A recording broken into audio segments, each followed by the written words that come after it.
Ladies and gentlemen, boys and girls, you know what that means. It's time for another episode of From the Sidelines, episode 101. We're coming back from the hangover that was episode 100 a little bit. We got a little crazy there, you know. It went 3 hours long. Probably not going to do that tonight, but it was a blast of a time. If you haven't checked that out already, I recommend you to do so. We had some great guests on that show, but we also have a great show lined up for you tonight. We are down a co-host, and I will explain that here in a second when we bring in our other co-host, Stephen Hatch. How you doing, buddy? You're always here on the show. Never miss an episode. Dude, we're here 101. Funny story about that. Dude, that was actually my first paintball number ever, was 101. Oh, you rocked the three numbers at first? Yeah, I was that guy. I was that guy for sure. That was a huge thing in like the mid 2000s, early 2010s. Everyone had to have the three letter numbers. I guess, is that a motocross thing? Is that where that came from? I don't know. Yeah, I don't know, dude. Yeah, I saw someone else do it. I saw someone else with like 707 or something like that, and I was like, "Whoa, dude!" Gotta have your area code as your jersey number. 707 people on his team. Holy shit! Yeah, from the Don't mess with 808. him, dude. Yeah. Well, for our audio listeners, that is our guest in the background, and we will bring him in a second as we do every week. But unfortunately, we have to talk about our sponsors first because, well, they pay for this to be on the airwaves and they get priority. Let's start it off with Liquid IV. Unfortunately, Brandon's not here to make his Liquid IV, but we wish he was, because right now he'd be telling you all the great benefits of Liquid IV, how it's a great hydration multiplier. It's going to give you all the great things you need to stay hydrated, whether you're at the field or, just your everyday life. They've got the sugar-free flavors. They've got the regular flavors as well. So go head over to liquidiv.com. You can check out all the options available online. Use code Mafia_Mafia. You're going to save 20% off over there and get free shipping. We also have NECTR Energy, the great little energy pouch. We love them over here on the show. Great owners over there. Great people behind the company. We love supporting their product and the support that they give the show. NECTR.energy is where you're going to head over to get some more information. Check out all 5 of their canned flavors over there. If you're not familiar with the product, it's an energy pouch, so it's similar to, something nicotine, tobacco, something like that, except there is none of that in there. It is caffeine and a neurotropic. That's right. That's how you say it. Last row Lopez, shout out, buddy. So throw one of these in your lip, get energized, get ready to go. Depending on wherever you're at in life, maybe you can't have an energy drink nearby or something like that. Well, here, have a can of caffeine right in your right in your pants pocket. It's nice and convenient. We also have weltsclothing.com. We love Welts Clothing. The guys over there, Scott Stewart was on with us last week for episode 100, which, like I said earlier, great show. Wouldn't recommend going over there enough. Scott Stewart and the boys down there, they always make some great limited edition apparel and some other things coming out from that company. So head on over to weltsclothing.com. Use code FTS at checkout, and save yourself some money while you're supporting other fellow paintball players and guys who are trying to make some cool things in the sport. Shout out to Welts Clothing. We appreciate your support on the show, guys.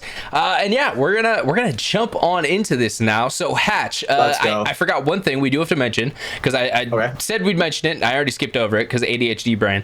Where is Brandon? We have not talked about that yet. Where is he? Oh my god, goddamn chump, bro. Is he dead again? Did we kill him again? I wish, but no, sadly, he's with his wife. He's with his wife somewhere on a cruise, going somewhere on a boat. Yeah, he's on another Carnival cruise on another week with his wife. What, like a month in between the last one? Dude, and now? his doctoring must be paying well, bro. He's going Mr. Worldwide. Dude, I knew he was a bone surgeon. He tries to tell me he's not every week, but I knew he's it. A liar. Right. The vacation trips he's taken in between paintball events. Come on, dude. All right, we know you're rich over there. Paintball's expensive enough, bro. But we will see Brando Baird back on the show next week. We miss him. Hope him and Michelle have a good time out there. But without further ado, let's bring in our guest for tonight, the voice who is going to be joining us for, an hour and a half, a couple of hours here. We appreciate him giving up a little bit of his time tonight. It's always great when guys want to stop on by the show, and it's actually a guy I've talked to quite a lot, and we'll get into the reason why later on in the show. But we got to talk to him about some exciting things happening in his paintball career and just in general going on in paintball right now. So without further ado, we got Mark Meiterman on the show. You guys may recognize that name from the Ghost Sports live stream last week in AC, because he made his was it your debut? I'm pretty sure it was a pro debut, right? That's what it was. Yes. Yeah, so with Uprising, dude. Our boy, first time coming up, playing on the big field. First, let's start there. How was that? You got to come up and play pro paintball. What's that experience like? It was, dude, it was, what a roller coaster of emotions. Just, it's only event one, but what a roller coaster of emotions. It was like, man, everyone kept asking me like, how do you feel? Are you nervous? Are you excited? And I was like, no, I'm like not nervous, which was so weird because like leading up to traveling for the event, all I could do was talk about how freaking nervous I was. Okay. And then and I was this is why we play paintball, right? To get to this point. Yeah. Yeah. So I was like nervous, I'm excited, I don't really know how to feel. And so now we're like at the event though, and I'm like, I'm just excited. There's no nerves anymore, right? I think, right? And then they're like, okay, the match is, our match is gonna start in whatever, an hour, 2 hours, whatever it was. And then I go, fuck, I don't know what to do. I'm panicking. I can't do this. You start putting your gear on and it hits you. Oh yeah. Yeah. And I'm like, man, what do I do? So I'm like, I don't know. Maybe I could just run into somebody that I know that I could like comfort me. And so I'm walking, and the first person I happen to like really see is Corey Field. And I'm like, and he's from the Northwest too, so that helps a lot. And I'm like, listen, Corey, man, I don't know what to do, bro. I'm so fucking scared right now, And he talked to me, he laughed at me, and he calmed me down a little bit. It was honestly probably one of the most useful conversations I've ever had. And yeah, it was nice, and he calmed me down. I went put my gear on and everything was okay. And then we're playing it's in the first point, and I had to come out to that little Aztec that was on the snake side by the start box. Yep. On the back line. And so I come out to that, I get into a quick gunfight, and then he puts me in. As soon as he puts me in, I come to this realization, man. And I go, I'm on the fucking pro field right now. Yeah. You kind of blacked out until you were in the Aztec, and you're like, oh shit, what's happening? It was nuts, dude. And I remember so clearly thinking, I got put in, I was like, holy shit, you're on the pro field. Hold on, focus up. Don't get shot when you come back out. That's devil timing. Yeah. And, dude, awesome. Yeah.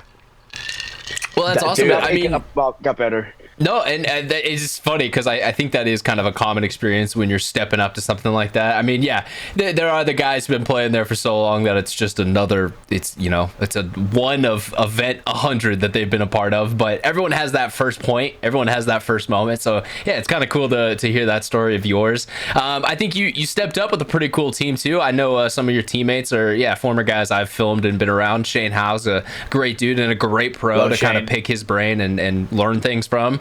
Also just a great guy in general. Yep. Yeah, Shane is incredible. It's to be around people, all the guys on Uprising are they've been in the pro league for I don't know 8 years or something like that, or 7 or 8 years at least. And Shane is he's been around a long time, so he would bring me aside and he would hey, he'd like quiz me on certain stuff, man, which is incredible. It's a lot to take in. But it was incredible to be around someone with such knowledge and such depth, and it's a cool experience. It was sick, dude. Yeah.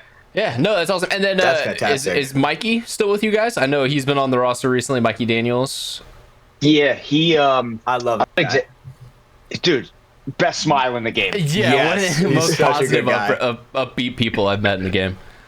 So incredible. I think he's doing something. I think he went back to school to be a nurse for right now. Okay. I'm not sure the extent of how long he's going to be gone or any of that information. He'll be back. Yeah, he'll be back. Sense. They always come back. He's also, I know he's been dealing with some injuries and stuff too, so kind of makes sense. Maybe it's a good time to go focus on something else and kind of keep this in the afterburner a little bit. But I mean, so you're jumping in, you're playing your first event. Let's step back before that, because obviously you've been playing paintball for a while. How did all this start? Where did this whole journey begin? Why did you pick up a marker? I have trouble remembering like literally the exact first time, but I like to think that it was like we had this kid in the neighborhood. Me and my brother, when we were children, we were the bad kids. Yeah, amen. And look at us now. Yep. Yeah, I was gonna say. I mean, for the audience's sake, if they don't know who your brother is, maybe if you want to fill him in real quick. Yeah, he's it goes by Dirty Goth Boy or Mickey Mace on Instagram or TikTok. I don't know if he has TikTok, honestly. Some social medias, but yeah, just so in reference, if that's who you're talking about throughout the episode. But okay, so you guys started together. It was a family thing, kind of. Kind of. We had this kid in the neighborhood, and he had like a Titman A5 or something, and The classic. yeah, of course. And we were shooting in the woods. I don't even think any of us had masks or anything. We had one gun, and Don't do this, kids. we're just, yeah. I don't. We don't know. We don't know anything about this. So we're just shooting at each other, obviously missing, and I'm fucking petrified. I'm scared. I'm like, I don't want to get shot by this. This is so scary. Ignorance is bliss a little bit. Absolutely. And so that was basically like the first interaction with paintball, and then eventually. I told on my brother. I was like, yeah, he made me, use this paintball gun, blah blah, and we both got in trouble. But then later on, it was his 13th birthday, and he thought it would be a good idea for then a birthday party. And so I was 11 at the time, and he was 13, and so we went to this place called Rexplex, which was I think it was in like Elizabeth, New Jersey, right by the Newark airport. It was like literally right across the street from the Newark airport. Okay. Where the IKEA is. It's the same parking lot where the IKEA is, if anyone is familiar with the Newark airport. It's fucked up, but I am a little bit. I worked with a production company that was mainly based out of New Jersey, so I actually spent a lot of time over there. A lot of the guys I worked with for years were all from fucking Bloomfield, so a little bit more up north from that, but yeah, so I spent some time over in that area. I remember we sat at the curb on the New York what is that airport called? Like, I forget the initials, but Newark. We sat on that curb waiting for a pickup for like 4 hours one time, and then ended up driving 30 minutes. Like, I'll never forget that one experience, because I was like, what the hell's going on? And they're like, traffic, man. I'm like, it can't be that bad. Like, it didn't take that fucking long. But yeah, I guess that's that area for you. It's terrible. The traffic is disgusting out there, and it's only getting worse. It's a cool place to live. Yeah, okay. I mean, I don't know. Yeah. It's Jersey. So we did that for his 13th birthday, and pretty much fell in love really with the experience. It was an indoor field. The people that were reffing there were they were they were like some divisional team or a semi-pro team or something. What the hell was it? New Jersey Rangers? It was the New Jersey Rangers. Okay. And yep. And some of them went on to become the New Jersey Jesters, and some of them went on to be other things, and obviously some never played again.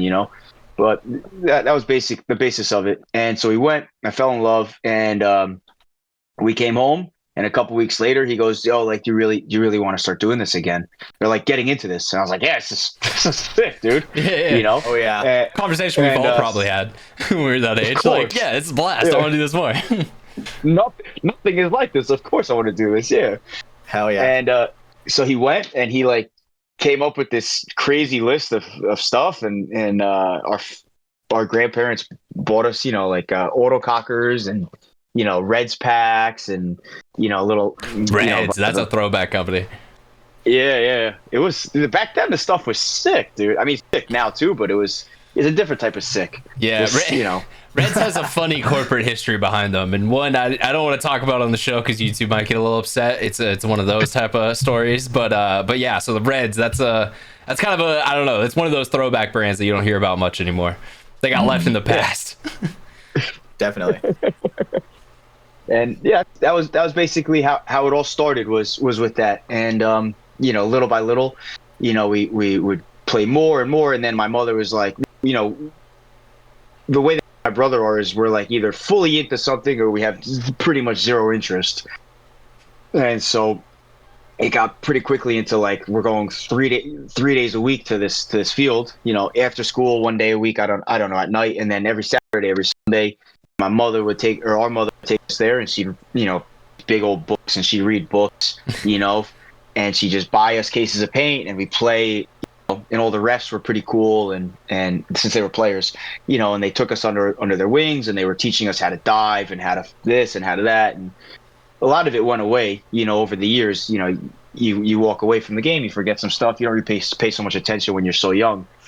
But they took us under, and they treated us incredibly well, and that's something that stuck with me my whole life is, the treating of other people incredibly well is something that, I don't know, is like a necessity of being a human, in my opinion, and a lot of it started from Rexplex. Yeah, no, and I definitely, it's funny because I think there's probably a lot of a lot of guys who, you know, from kind of very similar to us, who started around their like early teen years or kind of their middle teen years, and went to a field and had some dude who was in their 30s to 40s tell them how to play all day, and they were best fucking friends, because I guarantee that happened to me, and it's something that happened to paintball kids, and I don't know why. I hear this metaphor happen in trades a lot, like, you know, a 25-year-old apprentice and his like 40-year-old journeyman, they're best friends because they spend all day together, you know, working on a job site. But it is kind of funny how this is a story I don't hear people say as much, but I know there probably is a lot more guys out there like myself who it's like, yeah, Doug was that guy for me. First dude who ever put an electronic marker in my hand, who was like, hey, you're out of paint, here's a barrel, you know, keep playing. He, you know, like come, you know, like learn how to communicate, like do extra stuff on the field. So it's dude, you know, teacher's mine. Yeah, I was gonna say, you have Teach. I know you've talked about him before. Definitely. So it is funny. Yeah, you got to get groomed a little bit, but in a positive way. All right. No Diddy. No Diddy. Okay. We got to put that out there. No Diddy. No, none of that shit. But yeah. So it's just part of the way paintball culture is. Honestly, it's just it happens so often that it just kind of like goes under the table that people just don't really talk about it anymore. So sick you brought that up. Yeah, well, and it's a positive thing. It's a positive light. Let's put it that way. One of us. But yeah, so awesome. So yeah, you and your brother just started, you know, jumping into it fully at Reds. Did you? I guess so. You've been playing kind of most of your life, or was there a break ever? Like, has it been on and off? Yeah. Okay, I'm getting a face on that one. There was a lot of breaks. You know, we played. So I was 11. You know, when it all started, and then I played, you know, pretty consistently. I would imagine for probably like 11 to 13, probably to 14. I was pretty consistent almost every weekend, if not probably every weekend. And then from 14 to like, fuck man, I don't even know. 14 to a long time. Sometime later. 14 to almost 4 years ago. Because I started again when I moved to Washington 4 years ago. I was pretty much out of the sport. I would come in for like 3 months here, or like 6 months here, or a couple months here, a couple practices here. Yeah, nothing committed, but at least still went out to a field every now and then. You know, at least still held a marker kind of thing, but not necessarily like weren't playing a season, weren't, you know, on a roster with anyone really committed. But never lost your touch though. No, it was always there. It was like, I don't know, it's like the only thing that I've ever done in my life where it's like, I can't see myself without this. Yeah. Like I always Agreed. know. Yeah. Like I always know if I need a friend, like I can just go to paintball and like I know somebody and they're always there. We never go anywhere. It's fucking crazy. It's just your personality at this point is paintball. That's all you have. Definitely a huge part of it, bro. I mean, that's Hatch for sure. So, you know, I'm not throwing Definitely, stones. bro. Dude, I'm just paintball, mullet, mustache. That's it. Yep, that's all of Hatch's person. And Elden Ring. Yep, there we go. Got That's you. it. That's it. Don't just mustache. First of all, you have one of the nice mustaches in the game. I'm in like the league, let's be real. Huge. I you, love brother. mustaches. Thank you, brother. It is one of the greatest. Yours No and Diddy. Sam Monville's. No Diddy. Yours and Sam Monville's. Different styles. Some of the best mustaches I've seen. Thank you, brother. I Hatch appreciate really that. rocks. Dude, I can tell you could grow a mean mustache on top of that beard. I can see it floating on there nicely. It's okay. It's got a sis. It's the rough one right now. It's the, you know, we haven't refined it. No trim it. I know Hatch doesn't trim either, but with the beard flow, it's different. I was gonna say, Hatch, you definitely rock the old school like Tombstone like looking stash. That's the vibe I always get when I see you at the field. I feel like a gunfight is about to break out in front of us in the OK dude, Corral. Fun fact, dude. Fun fact. Getting personal now. I actually just had to upgrade my mustache wax, dude. My mustache was getting too strong to where I had to go from Death Grip to the upgraded version where it's called Bone Crusher, dude. Not sponsored. Not sponsored, but hey, dude, I'm here for you guys. So that's how thick it is. You need a stronger hold. Yeah, dude, I have to fucking hold a hairdryer on top of this thing for like 10 minutes to get this thing like goopy to up from like, whoop, you know, real quick. Damn. So it's like a concrete almost that you have to like dude, it's get like, melted down. Like a thick molasses. I will say it's you know, it's an off tangent topic, but when it comes to like beard balm and stuff, the stuff you use, it makes your beard great, soft, moist. You know, it's hydrated, it's healthy. It matters. I have to wash my hands 5 or 6 times with like the hottest water I can find to get the oils off my hands, or else everything I touch is just this like runny mess now. So yeah, the stuff's great. It's a hassle to clean up. I can't relate because you guys got the full beard. Like I only got to use my fingertips. You know, Yeah, you gotta get in there. Gotta get your whole hand up get in up that in bitch. there, and then get it combed out so it's all nice and lazy even. Yeah. I just took mine down the other day. It was definitely a little bit longer. I brought it in a little bit, but yeah, I mean, dude, Mark, how long's that thing been going? Because I'm jealous, and that should say something. You trim? I don't trim, you know. So it's been going for 3.5 years. I've been growing this, and I was trimming it a little bit, and then I started to get aggravated because I wanted to be fucking like down here, man. Yeah. But it doesn't have it. It doesn't get there. Yeah. You know, and I just gave up. I just let it go. It's all natural. I don't do nothing to it. I just whatever I wash my body with, I wash this with. You know, we call it a day. Yeah, definitely. I will say it is funny when you find that like one random hair that's like longer and like you've trimmed it or something, and then it's like the one hair falls out and you're like, this is a 4-inch long beard hair. What the fuck? Like I don't know if that's happened to you ever, but I've definitely had times where like how is this my facial hair? Okay, I'm gonna throw that away dude, now. Is this a mustache hair or is this a fucking pube? Which one is it? Yeah, I don't. I can't fucking tell. I thought I shaved recently. God damn it! I guess I didn't. All right, my bad. But yeah, jumping back in, Mark. So you jumped back in COVID. That was like your, all right, cool. Or I guess not because of COVID, but around that time you were like, we're gonna jump back into paintball, kind of spend some more time, actually, commit to a team and try to rise up the ranks a little bit. Yeah. So Krista Titus on the Heroines is one of probably the most important people in my life and one of my best friends ever. Yeah. And so incredible. And also I brag every time her name gets brought up. Best female paintballer in the history of the world. I say it every time and I have to stand by it. Yeah. Hell yeah. No. Pretty damn nasty player. I would not want to fight her. Definitely. She is. With her playing for the Heroines, dude, she's raw as fuck. Yes. Hell yeah. Yes. Her play style is very supportive. Like her and Jen Folk, dude. That's a good duo, bro. It's a nasty combination, absolutely. Yeah. So we were hanging out, and she was like, obviously she was playing paintball and she was all in, and she was pretty much like, this could probably like be fun to get back into because look how much fun I'm having. You know what I mean? And so she let me borrow her shocker, and I started playing with that. And obviously, yeah, it was just like 100%. My friend out here, she had let me take her shocker. And my friend out here in Washington, who I just met, like randomly. We weren't friends, obviously, at the time. We randomly met, and I happened to be wearing a shirt that she had given me. I was wearing it today earlier. It was an Empire shirt, and he goes, "Hey, do you play paintball?" I'm like, how do you know I play paintball? He's like, well, you're wearing an Empire shirt, so I know that's paintball. And I was like, oh yeah, shit, you're right. I guess little side note, I've had someone do that to me with an HK shirt before, and same thing. I completely forgot, and they're like, no, HK, right? And I'm like, what? Yeah, I know HK Army. What do you mean? And they're like, your shirt. And I was like, oh, my bad. Yeah, HK Army. What's up? You play paintball? And then yeah, we had a conversation. So no, I feel that. I've totally done that before too. It's a small world, man, and you zone out. You forget about things. For sure.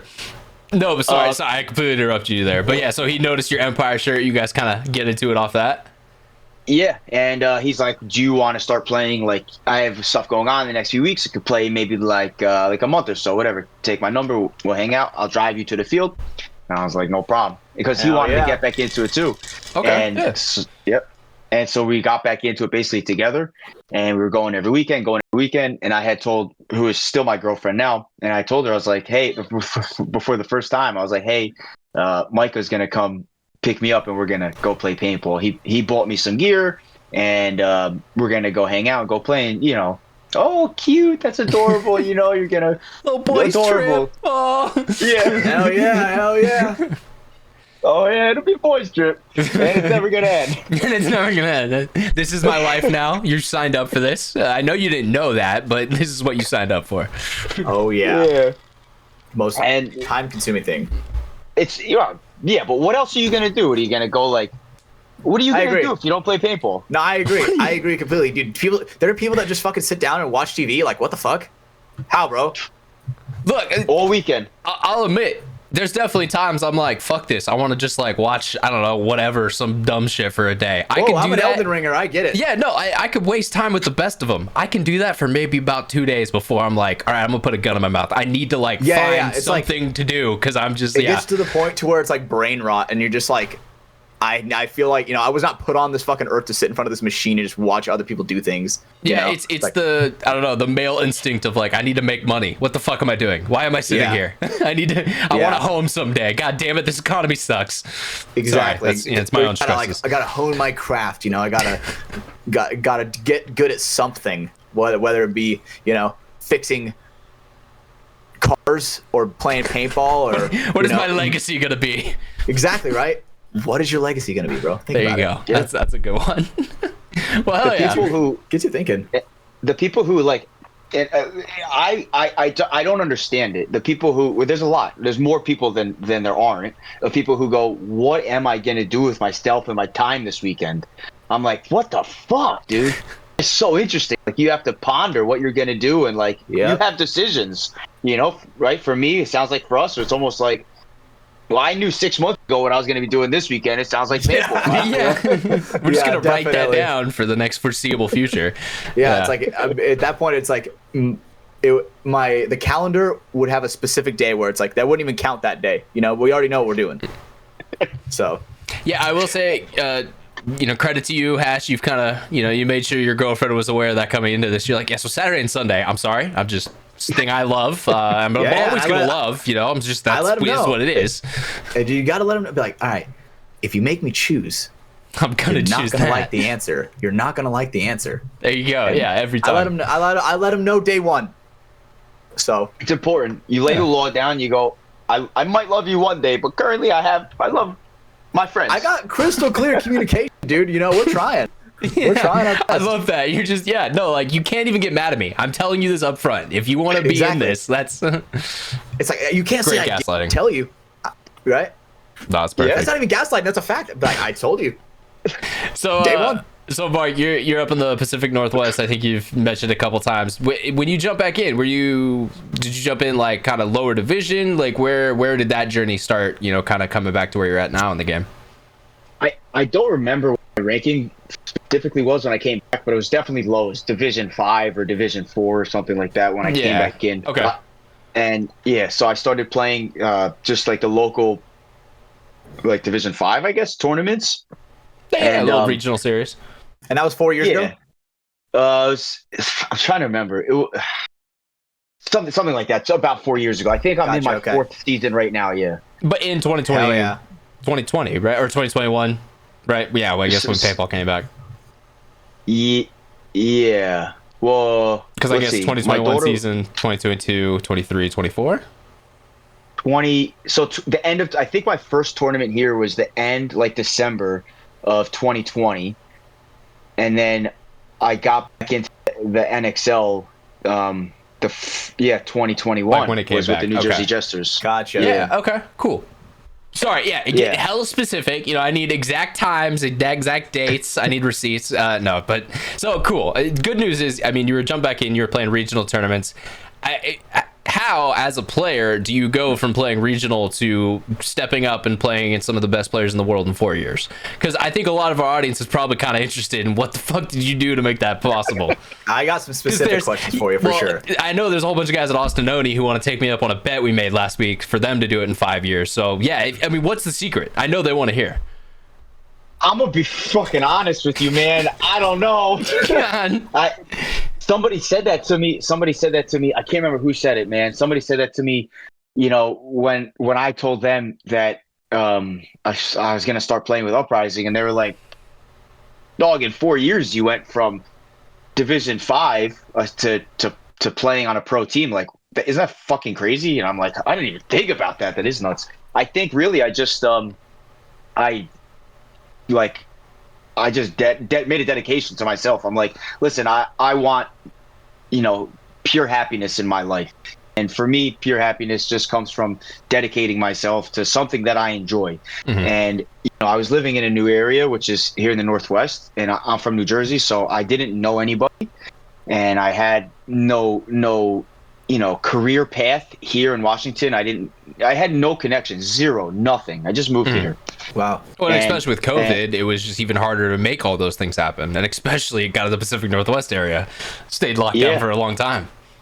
Yeah, exactly. And so again, like I was saying earlier, it's like, I know that for me, if I go to a paintball field, we'll make a friend. Yeah, there's already that shared language. There's something there. That bond's already started before you even speak a word.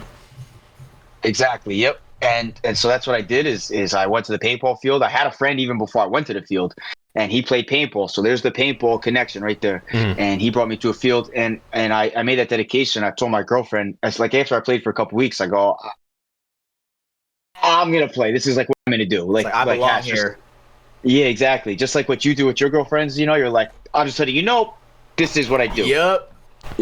And that's what I did to Katie, to my girlfriend. I said, I know you don't know, and you're not really aware of these things, but there's levels to paintball. It's like a sport. It's a real sport, kind of. Yeah. Because they never know. Every time I ask them, they were like, I never knew competitive paintball was a thing. Like, that's very rare to a lot of people. The amount of times in an Uber somewhere I've had to explain to some driver, like, oh, you have camera equipment. Are you here to film something? Yeah, professional paintball. What? And they're like, oh, pinball? Like, no, paintball. I haven't had that one as much, but paintball. It is always funny. They're like, paintball? People do that? Like, it is always, I've always had that conversation of just the confusion. So, and that's kind of, I think, the fun thing with paintball is there is this like weird underground mainstream-ism of it. And I know those words don't really exist. I just made them up, but it's kind of like we have been known before. We've had the ESPN contracts, the big magazine prints, all the kind of forward-facing attention when the X Games early 2000s years. But now a lot of people forgot since then, so it's kind of funny because they'll remember that old memory of like seeing, oh yeah, I think I saw something on ESPN back in the day. People still do that, and so I think that's where a lot of it comes from, is just this like misunderstanding of, I thought that was something that died 20 years ago. How is that still being played? So, definitely things that this new ESPN deal and other things that we've been doing for the sport are helping kind of bridge that gap again and kind of being like, hey, we're still here. But yeah, it is very interesting. There is a lot of like, oh, 05, that was the last I heard of paintball, sonny boy. One thing I want to say real quick is, dude, huge shout out to Verbal, because, dude, he would put his footage on the boardwalk. Right? Yeah, because there were screens on the video boardwalk that they were playing for that. Yeah. And I remember the day one when we get there, we're getting our Philly cheesesteaks, I'm getting my cone dogs, and we're walking down the boardwalk, and I see it, and I am like, what the fuck? I am like stopping everybody in my tracks. I'm like, do you see what that is? Like, I'm like, I'm walking over to like this old like Latino lady, and she's like, I'm like, paintball. Do you see what that is? That's paintball. And Hatch, I think you sent me a video of it, bro. That's how excited you were. Like, I wasn't there, and you're like, dude, there's paintball. And I was like, on the fucking boardwalk. Let's go. Dude, that is, because it's just exposed. Do you know how many people were walking on the boardwalk? Yeah, thousands. 100%. It was awesome. Okay, this is AC, so it's probably like 10 people and a couple crack addicts, but, still exposure. That's great. It was more like 10 people and 1,000 crack addicts sometimes. All right, AC, baby. That is what it is. So it was pretty insane. But yeah, it was, dude, paintball on the boardwalk. That was awesome to see. Seriously, shout out to Burwell for that. Yeah, no, it was all his footage that appeared in that. I think he did the edit as well. So yeah, no, love when we see our guys doing some good things. So we did kind of skip over that, but yeah, my bad. No, totally fine. I mean, just coming back to our conversation, I think one of the things you hit on there, and I think it is a big thing to bring back up, is you dedicated yourself to this. So would you say that dedication makes greatness? See what I did there? See what I did there? One might say. But no, and I think that is the important part to hit the nail on the head, because the only other player I know who's done it in a short time period like you is Tyler Panaleo, and he also did it because dude lived, breathed, slept at a paintball field. That was his life. And he had a girlfriend, he had other things in his life, but he realized, I love this, I want to do this, and now motherfuckers playing on Impact. So like that's what happens when you dedicate yourself. And it does sound kind of cliche at times, and there was probably points along that journey when you're like, yeah, I'm having fun, but god damn it, like, do I really want to get up right now and go out to the field? But when you do, it's pushing through that then you can get to kind of this place you're at now. And the challenges have only started, really. Now it gets even more harder because now you have to play against the best in the world. But that's, you know, those are the steps you take to even get to that point. Yeah, there was. I mean, you hit it right on the head. Yeah, and Tyler's huge, dude. Incredible from He's a beast. Straight to impact, and he's on freaking real. This dude is unreal. He's an amazing player. Yeah. Yeah. It was, I would say dedication makes greatness. I'm not saying I'm great. I'm just saying that is the process. But I dedicated like my everything to it. Like, my girlfriend got pregnant and watched Go Sports all the time, right? You know, she'd come home from work and here I am watching Go Sports or watching, you know, any videos that all the time. I still do the same thing. It's like paintball. I'm like, maybe I should switch it up a little bit. I don't know. But get some other content in my life, maybe, but you know. Maybe, you know, and I would bring my gear bag to work. So at the time when I moved out here, I was working as a plumber, which I never did before. I just needed a job. I met somebody and he goes, I can get you a job plumbing. I said, all right, I guess I'm a plumber now. And, Hell yeah. Yeah, that's the grind sometimes. Yeah. And so my boss was actually so freaking cool, man. I was like, hey, I play paintball. And he goes, sick. I don't know what that means. Do you have fun doing it? Okay. You want more, baby? We love the daughter interruption. Amazing. He's a family man, ladies and gentlemen. Don't let the beard fool you. I'm such a gentle guy. He really is. We not dox him, but there was a moment pre-show that me and Hatch kind of overheard, and we're like, oh man. So yeah, brought a tear to my father eye, of the bro. year over here. Yeah, brought a tear to my eye. Jealous. I don't mean to. I have to go get her. No, totally Just fine. give me, Go ahead, take care of that, all right. Mark. Hatch, well, he does that. I know something that you have been waiting just 4 weeks to talk about at this point. And I know you already know where I'm going. Yeah. So, Hatch, is the Elden Ring DLC the best thing that's ever been made in existence? Dude, let me tell you, this is an honest review. I knew it was going to be good, right? From Software, they're known for coming out with great games. But, dude, it blew my expectations, dude, out of the water. Like, no joke. There is so much to it.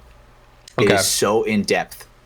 And I feel like I fucking take a left and there's like a whole new area. And then I take like a minute turn left and there's a whole other area. And I'm like, what the fuck, dude? So I mean, obviously, if you've been on the internet, you've heard probably a lot of positive things about it. But I think the hard thing to grasp, especially for myself being on the outside, I don't have much playing experience. What makes it so good? Because I've heard that from everyone. Everyone has just parroted, it's great, it's amazing, it's perfect. Is it the story? Is it like the mechanics they brought into combat? Is it like what makes it, you know, this such overwhelmingly great experience? I think one is because it's a genuine piece of like virtual art. Everywhere you go, it's like, so it's just beautiful from the start. Yes, like I remember, like, dude, there are times where I don't even like, because you ride a horse, right? I don't even ride the horse. I will fucking walk slowly through the area because I'm just like, God, you're like, damn, some dude, graphic artist spent 5 years on this, or I mean, it's been 2 years, right, since the game came out? 2.5, two and a half. So some dude's probably spent 20 months working on this asset. I want to walk through and like experience it. So, dude, it is absolutely fantastic. It's hard as shit. I'm not even gonna lie. That's another thing I've heard from it. Is that just like mechanics are hard? Like, I guess that's another thing. Like, what makes it so much harder than just Elden Ring? Because everyone's heard for years that Elden Ring's the hardest game. Now, why is the DLC harder? I think because so if you save your character's level 200, a fucking god. You've grinded a lot of time. Yes, in the lands between, the typical lands between, you're a literal god walking with normal legs. Then you go into the shadow of the Erd Tree, the Shadow Realm, I think that's what it's called. Dude, you are a fucking marshmallow. You are getting your shit pushed in like the second you walk out. So it's like some Naruto shit where they're like, hey, we know you're powerful, but like you gotta come over here, and now you're not powerful because this is a different thing. Okay. There's a whole different leveling system, and it's like, there's like things you have to find and pick up that increase like your damage dealt to them, and there's things that other things you have to collect to where, this is my theory, because I'm not a look-upper. I don't like look up my fucking little YouTube tutorials on how to fucking find the best shit. I'm a gamer, right? You're gonna experience it, right? So my thing is, there's things that you grab that increase your damage dealt to them, and there's things you grab that increase resistance to you. right? When it comes to you getting smacked around. Yeah. So okay, yeah. And so I guess that's why people are saying it's hard, because it's no longer the kind of, you know, grind out souls, harvest till you have enough, level up, and now you're a little bit stronger. I mean, they don't. I mean, sure they matter when it comes to like what you can use in your arsenal. You know what I'm saying? Like, because some weapons require 50 strength or something, right? Where you can level that up. But overall, dude, the game is just fucking incredible, bro. I still don't fully understand it. And I know I never will, because it's one of those games you have to experience. I don't know. Elden Ring is it's probably something I'll never play, just because I don't have the. Let me take you on the journey, Ryan. Let me take you on the journey. I also just. It doesn't interest me. It's not a game that I want to spend hours in, because it's just I like leveling up and stuff like that, but it's just, I don't know, the combat and everything, it doesn't hook me. But at the same time, well, I know you're gonna say it the same way. You were the same way, but now it's your one love, and it's like your favorite thing in life other than paintball is Elden Ring. Mainly, I just feel like the investment isn't worth it. Like I wouldn't enjoy it that much. But at the same time, like you're getting like a rank like CS, when you're playing competitive and you get like a rank. Well, because it's single player, so it's just it's your own experience. Like, do you have fun? What I keep trying to get to is, I'm not ever gonna shit on it though. Like, I've seen all these people also be like, in the comments now that a new DLC is out, like, oh, this is like, why is everyone glazing this and like saying all the shit? And it's like, well, it's probably good. It's just not something I enjoy. Yeah. Does that make sense at all? Like, yeah, I feel like I'm talking to space, because I just... No, you're good. And the thing is, this is one of those things where, like, every gamer seems to kind of, like, recognize that it's, like, theirs was so much work put into this, where it's, like, even people who have never played it, they're like, damn, that looks sick. Yeah, well, and the art looks beautiful. I mean, obviously, they do a great job with design and thought, and it's a fun experience to play through, and great cutscenes and story and all this. I just, I don't get why there's people who are hating on it, because that's the other thing I've seen. When you see something who's... anything that comes out into the world that's good, it's instantly going to get hated on as well. And it's like, okay, I can separate the fact that I don't like something from it not being good. I think like, those are two different things. Huge factor to it is the intimidation factor. A lot of people just shit on it just because they are scared to do it themselves, because they would be embarrassed. Because it's a whole different game compared to like someone coming from like Call of Duty or like Valorant or CS, right? It's a whole different not even style of even game. coming from other RPGs. Like, it's exactly just, right. It's its own thing, and that's why it's so good, and that's why it's cool. Souls games are so different, right? They're so the combat is relatively similar in all of them, right? But it seems like with Elden Ring, all the experience that they've had with the past Souls games has been like perfected. And I would say honestly too, the combat's pretty simple, really, at the end of the day. Yeah. Like, it's not that Swing advanced. A sword, hit enemy. It's just, you have to have really good timing. And that's also, I think, why I don't love fighting games all that much, because it just, a lot of it comes down to, do you have, really good timing to kind of like predict what someone's going to do, or hit, like the right time to counter, or stuff like that. And I just, these audio cues and stuff like that. That ain't me, dog. I'll admit it. My reflexes aren't the best out there. But yeah, so jumping back in, Mark has now come back to this, and we'll probably jump into more Elden Ring and other gaming stuff, because there is other gaming topics to go over later on. But jump back in with Mark. We kind of did get over your career and kind of the Uprising side of stuff. One thing I do want to touch on, before we get out of that completely, before Uprising, you spent a little bit of time on a semi-pro team this year, Ology. Unfortunately, your boys go and get it done right after you leave. So I guess I kind of wanted to ask you about your playing time with Ology and kind of your thoughts on how they did at the last event. I couldn't be more proud of them, man. I thought this is sick. This is fucking awesome. Yeah, hell yeah. I was there. I was pitting for them, which is funny to say because I played for them for a year and a half, and now I'm now pitting for them. But I was pitting for them in the semifinals, and it was so sick, man. Like, I was talking to Porter, who plays on the team, and I was talking to him the other day about it, man. I was like, he's like, dude, what a cool thing that we did. We won, and I'm like, dude, it was sick watching you do this. This was fucking awesome. You guys are like some of my best friends, and you guys just accomplished what thousands and thousands of people dream that they can accomplish one day, and you just did that last weekend, bro. Like, that's fucking sick. So you asked about playing time, my experience on the team, right? It was Yeah. In the beginning, it was when they formed the team. So Tyler Smith, Porter, and his brother Bill. I think they were kind of the initials of creating the team, along with Thomas Taylor, and so they were like the formation of it. And when I went to try out, I kind of went because Joe Barrett was like, "You should come to this tryout," because I didn't know this, but he lived in Portland. Him and Josh Wolberg came to this like for fun X-Ball event here in DBS in Washington, and I went to try to get one of them to notice me. And my girlfriend was like, like, you probably shouldn't go and like waste money that we don't have. And I was like, no, I have to go because I need these guys on Aftermath I need these two guys on Aftermath to notice me. Little did I know Josh doesn't notice anything, and so which left me to hopefully Joe notices me, Yeah, and Joe does notice everything. That's the difference between those two. Yeah, Joe's friend of the show. I mean, those guys are both great guys to kind of have to be on their radar at least.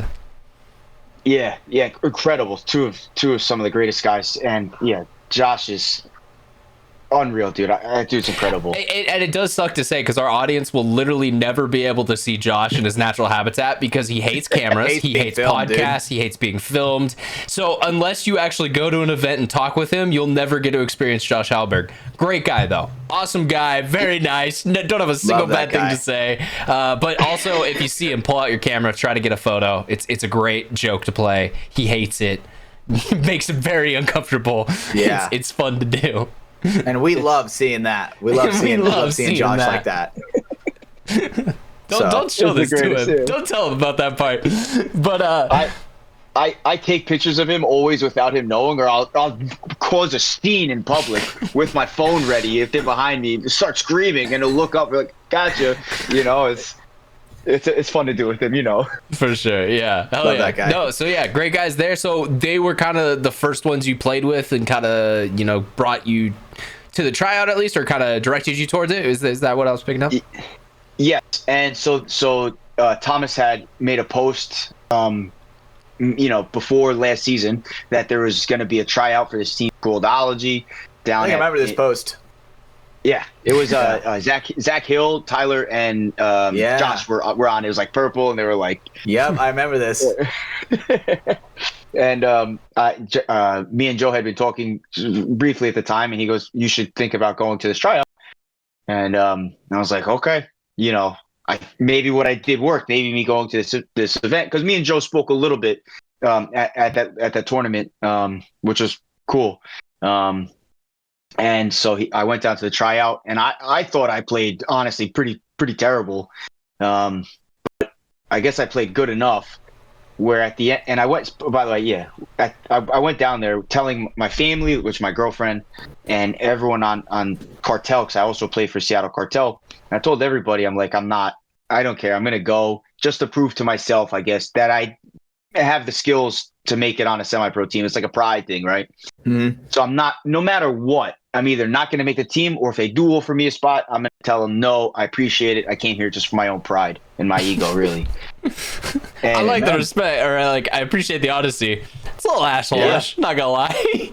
I wanted to prove it to myself, Living the dream, dude. He's chasing the dream. I respect that, but it does suck if you're the team. You're like, dude, you're fucking, we want you on our squad. Nah, I'm sorry, bro. This was for me. And you're like, okay, cool, bro. Thanks. It's an investment. He's investing into himself. I see. I agree with what you're saying. I do agree with what you're saying. So then push came to shove, and they have this cool little bird's nest up top where they can watch. They hold a scoreboard up there. It's actually Impact Action Sports in Oregon is actually an incredible field. The way they have it low down and everything's kind of a stadium around it. It's actually really cool. It's badass. Sick, yeah. Yeah. And so Thomas and Tyler, I don't remember who exactly was up there, and they brought me up there and they're like, what do you think about playing for the team? And I go, let me just call my girlfriend and probably make this happen. I like how you folded instantly. You're like, that's all big talk. Yeah, it sounded really good in my head, and I wanted to believe it. And then when push came to shove, I was like, holy. You're like, you just offered me a spot? Okay. Yeah, I'll sign. I'll sign on the line.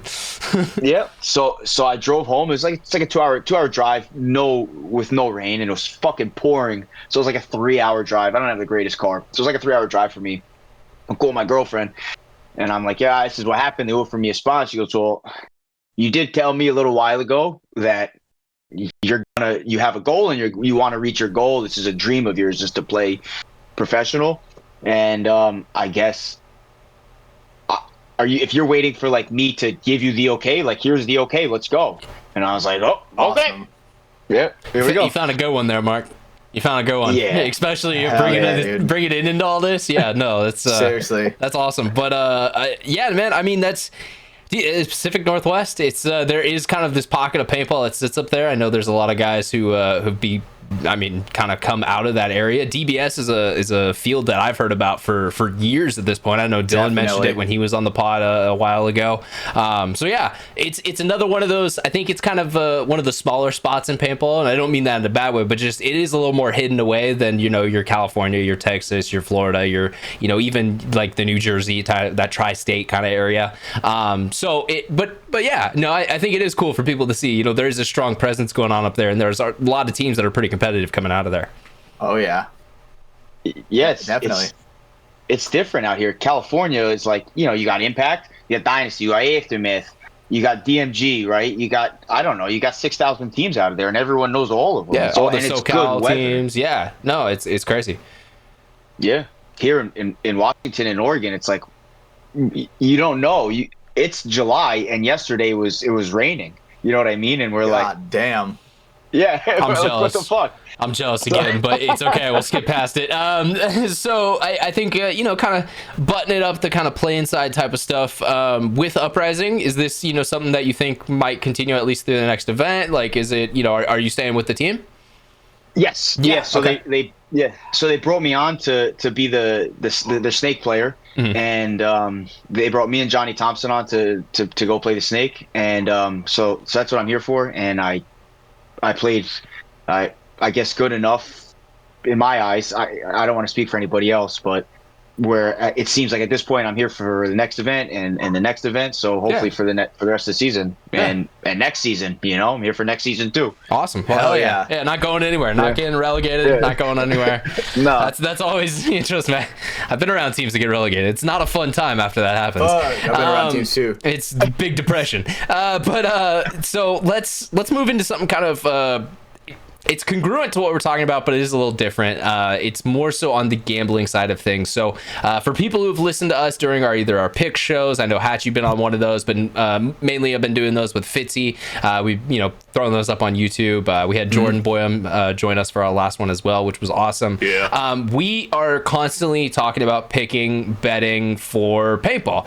What we're picking is the odds that are given to us by Kirgo, which is a website that you have, I want to say, affiliation with. I think you work with them. I think that's right to say. But yeah, so I think that's something that's been awesome to see this year. It's been a new aspect to the game that hasn't been available before. There's been some fantasy aspects, some kind of smaller things, but it's cool to see outright kind of an actual forum for people to go and sports bet. A little better than your bookie down the street who's just kind of you're hoping you're gonna get paid out by him. So I guess for our audience, maybe you want to talk a little bit about what Kirgo is, kind of how long you guys been around, and why paintball. Why'd you guys want to jump in and or I guess them as the company? Why where was that connection made? So let me just start with, I'm not the owner of Kirgo. Just for everyone's, for everyone else's knowledge. I'm not the owner. I have no. That's not who I am, right? Yeah, no, I think that is good to say. You help out with some things, but you're definitely you're not calling the shots over there. But I think it is still it's kind of cool that we have some small representation. Yeah, I do the essentially, right. I'm like the representation for the paintball aspect of it, right? And so where I come in is I'm more like the median between paintball, because I play paintball and I love it, and Kirgo. So it was brought to Kirgo's attention, essentially the people who run Kirgo, that there's a sport called paintball, and you can't bet on it because nobody has put it on a sport book, right? You go to any of these other sport books and you can't find it because it's not there. No one has figured out a way to do it, and if they have, it's underground, essentially, right? Yeah. I haven't seen any popular sites have it or anything like that. Right, like in the bleachers, things like that, friends and friends, dollars, whatever. That stuff's always gonna happen. Exactly, obviously, yes. So that's basically where I come in. Is I'm just that median. I play paintball. You have familiarity with the game. You can kind of give them some advice and some opinions on stuff, and kind of be a go in between, almost. Kind of, yeah, exactly. Okay. So I don't personally make the odds. I'm not a professional sports book maker, right? That's also not what I do. And even if I was, I couldn't because I play. So that's not what I do. There's no conflict of interest there. But I guess more so that is a good thing to say. It's not really the gaming side. It's more so like the administration side, almost like just helping things go in between. Yeah, exactly. So Kirgo itself is an entire sports book, an entire online casino. So they have roulette, poker, blackjack, Plinko. Your table games. I love Plinko. Plinko, baby. Hell yeah. But I know I'm not probably going to win a lot of money on it, but I like playing Plinko, and I get fun, It's still fun. The balls fall down the screen. Yep. Yeah. No, I love that, though. But yeah. And so Kirgo.com is the only sports book in the world, at least that is known of, at least, that has professional people on its sportsbook, and they also have the rights to bare knuckle fighting. So if you do like bare knuckle fighting, oh hell yeah! I've been seeing you guys. It's on there. Yeah, I've been seeing some of that kind of been on the marketing on the social medias. You guys have been talking about that side of it. Do you guys do midget wrestling? That's a good question. I don't know the answer, but I'm gonna look into that. That's Hatch's favorite thing. It's been on the show for a long time. It's my other Little Psycho. He's a big fan. Psycho. Told you. Dude. So yeah, I guess maybe that's the next thing we got to get on the Kirgo books. Dude, I said it wrong. I said the M word, bro. Micro wrestling. I said the wrong M word, bro. Okay. I'm canceled. It's okay, buddy. Oh shit, dude. We're 56 minutes in. No one's listening at this point. Thank God, we're good. Okay, thank God. All right, but yeah. So I guess moving away from that, what I wanted to talk about with the Kirgo stuff was obviously this is something that's happening this year. As you know, because I've talked to you about it and I've posted slips and stuff. I've taken quite a lot of money from Kirgo on paintball betting so far this year. I think a good thing to say though is I've been paid on every single one of those bets. They've all been in my bank account. They've came out to me. You guys have never limited my account. There's been, there's game limits, obviously. You guys set an amount for the top down, how much you can place. But I've never had all right, you can now place $4, because we're trying to limit you. And yeah, it's been a great platform. There's been a couple times that I've had some support stuff and just hit the thing in the bottom right and someone talks to me in 2 minutes and we figure it out. And it's worked out. So I've had a good experience with using the product, and especially when it comes to the paintball betting, it's been a lot of fun. It's been something I've enjoyed quite a lot. Awesome. I'm glad to hear that you think it's fun. And yes, by the way, I'm very aware of how successful you've been. So if anybody has been following the picks from this podcast, you're doing something right. And if you're not following the picks, you're doing something wrong. And what I love about the podcast is it's in recording. These picks were made on air so people can hear. If we go over, I'm at a 73% pick rate on Kirgo this year. That's 116 bets that have been correct out of 159. That is ridiculous for sports betting. That is absolutely ridiculous. I don't know what to say because I don't even know how to make that into a metaphor that makes sense. That is just ridiculous. You shouldn't be ever hitting that high. Even the sharps, the guys who are this is their whole life. They're in Vegas every day, hustling, making a living. They're hitting 56, 57%. This isn't sustainable. I probably will not have this the rest of the year, but for now it's been great. And if you guys do pay attention to the show, I mean, yeah, you can tail and make some money at Kirgo. Imagine if every bet you placed, I don't want to know, you don't have to say it publicly, but just imagine every bet that you placed was $10,000, right? Mark, I wouldn't be sitting here.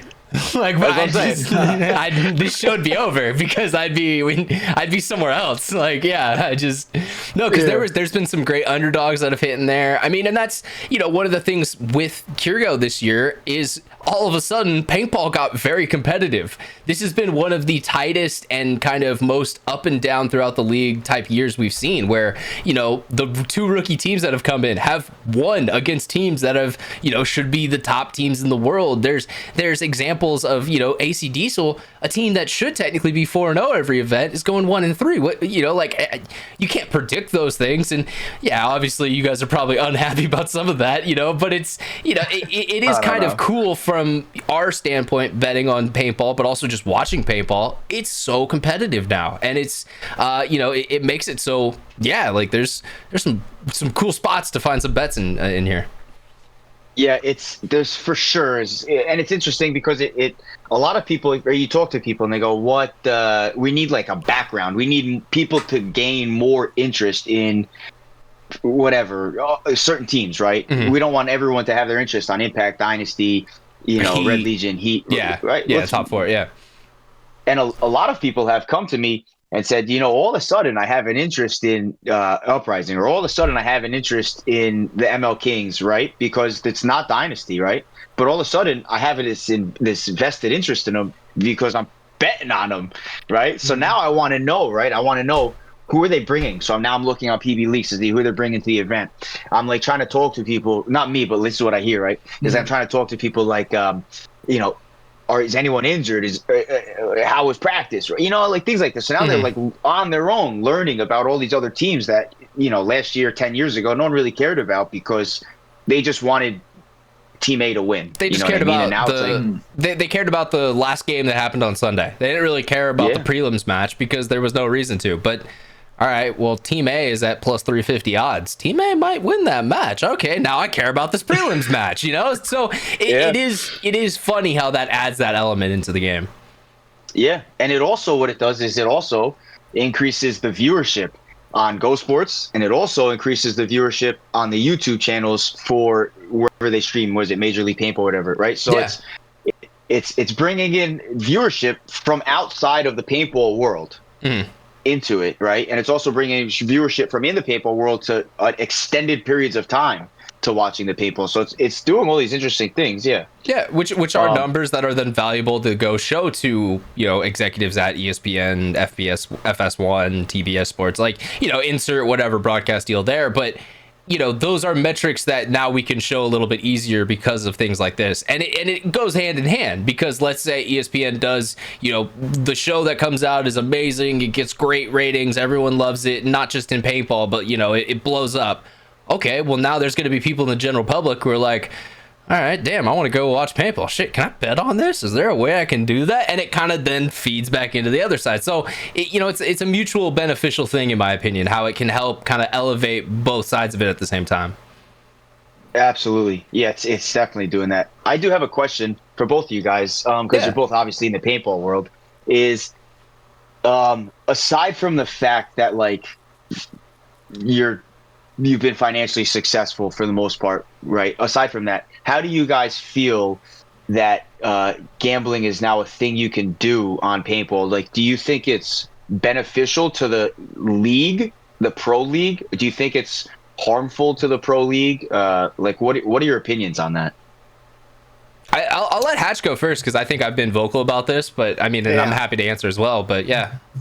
So for me, I think it does nothing but really benefit and just put more eyes on the game, right? And that's the thing that obviously what has been a huge thing of like what Matty Marshall said, taking the torch in the dark, right? Just trying to get people to see paintball. And I think this is just one of those things where, I mean, dude, gambling, if you can make money betting on paintball matches, dude, I remember when I was like 15, I was like, watching PB Access when I was 15. I was like, dude, if I could bet on these games, I'd be fucking so much goddamn money, Well, and if you're 15 today, you're still not betting on games because you need to be of legal age in your right, but you know what I'm saying, area. right? But obviously back then it wasn't a thing. It wasn't a thing back then. Thank you, Ryan.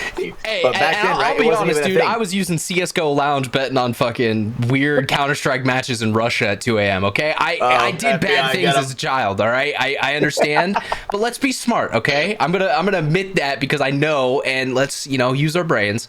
Right, but when I was 15, I knew the game so well to where it's like I was able to pick like exactly who the fuck was winning a tournament back then.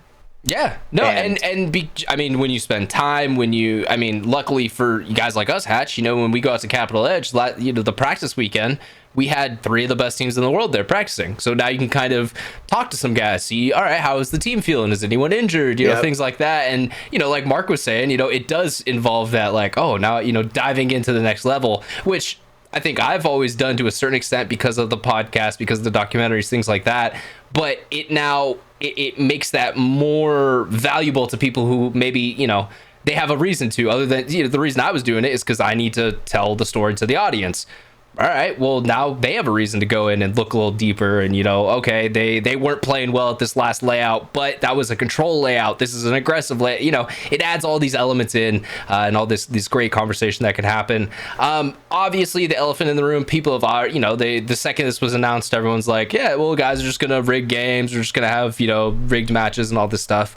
And Tom did make a great point when he said, that's a felony because it is that, you can't rig a match that's not great. And there is a contract that was signed in Vegas, and I'm betting you've probably signed one now, Mark, because you're in the league, that the NXL will legally pursue players if they do that, and not, they will make it so where it was not worth it at all to do, whatever you were doing rigging a game, which is good to have out there. I mean, we see it in NBA. There's examples here and there of guys who even are in the most professional levels there who are making bad decisions and are gambling on things they shouldn't. Obviously, humans are dumb. They're gonna make bad decisions. But I think setting up, the things like that contract that's already been signed by everyone, setting up things like that to where there are systems in place to take, to instantly kind of cut that out and like take advantage or take care of it, take action about it, is, that's good. That's in place. And it's one of those things. You just gotta you hope that humans don't make illegal choices, but at the end of the day, they're humans, and you can't really control that. Like, they're gonna make their own dumb shit decisions. They do every day. Yeah. The pros, anybody's allowed to bet on paintball, except the pros, the pro owners, the coaches, etc. And right? league officials. Yep. Right. Exactly. Yes. So anybody that can influence essentially the pro matches, right? Because I know, it's funny, I've talked to Rod about it, the scoreboard operator. He's one of my favorite guys to talk to at NXL.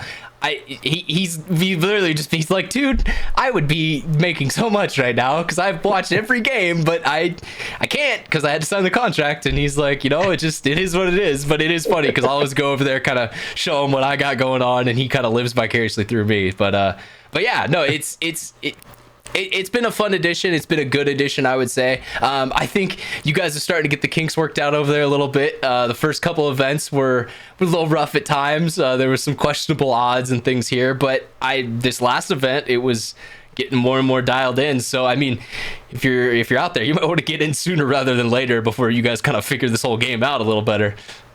Yes. Yeah. It's something no one's ever done this before, right? So if you want to create odds on a basketball game, right, you can do that because people know how to do that. They know whatever. They're like 4,000 things you could bet on, whatever. In paintball, it's new again. So like you're saying, it was rough in the beginning. A lot of people made a lot of money. People are still making it. I'll change that. It was rough for Kirgo in the beginning. The general public had a very good time at these first couple of events. Yeah, that was yes. Yeah, I agree. For Kirgo, it was yeah. Kirgo paid a lot of people a lot of money. But again, yeah. So the kinks are getting worked out. You're becoming more refined, having to figure stuff out, right, and utilize a lot of the data, a lot of the information that is there that they have. So it's also difficult, right? You just don't know, right? You don't know. Is this the event that what damage is going to show up after this 2-month break? Is it going to be the damage that wins an event, or is it going to be the damage that you just barely make Sunday? Because we've seen Right. that a lot in the past couple, events, and not just damage, but take any team. Dynasty didn't fucking make Sunday last event. Like, that's crazy. When was the last time that's happened? So, it's a hard thing to even predict once it becomes more predictable, if that makes sense. Like, it's just, there's always going to be so many variables that, it's always going to be up in the air a little bit.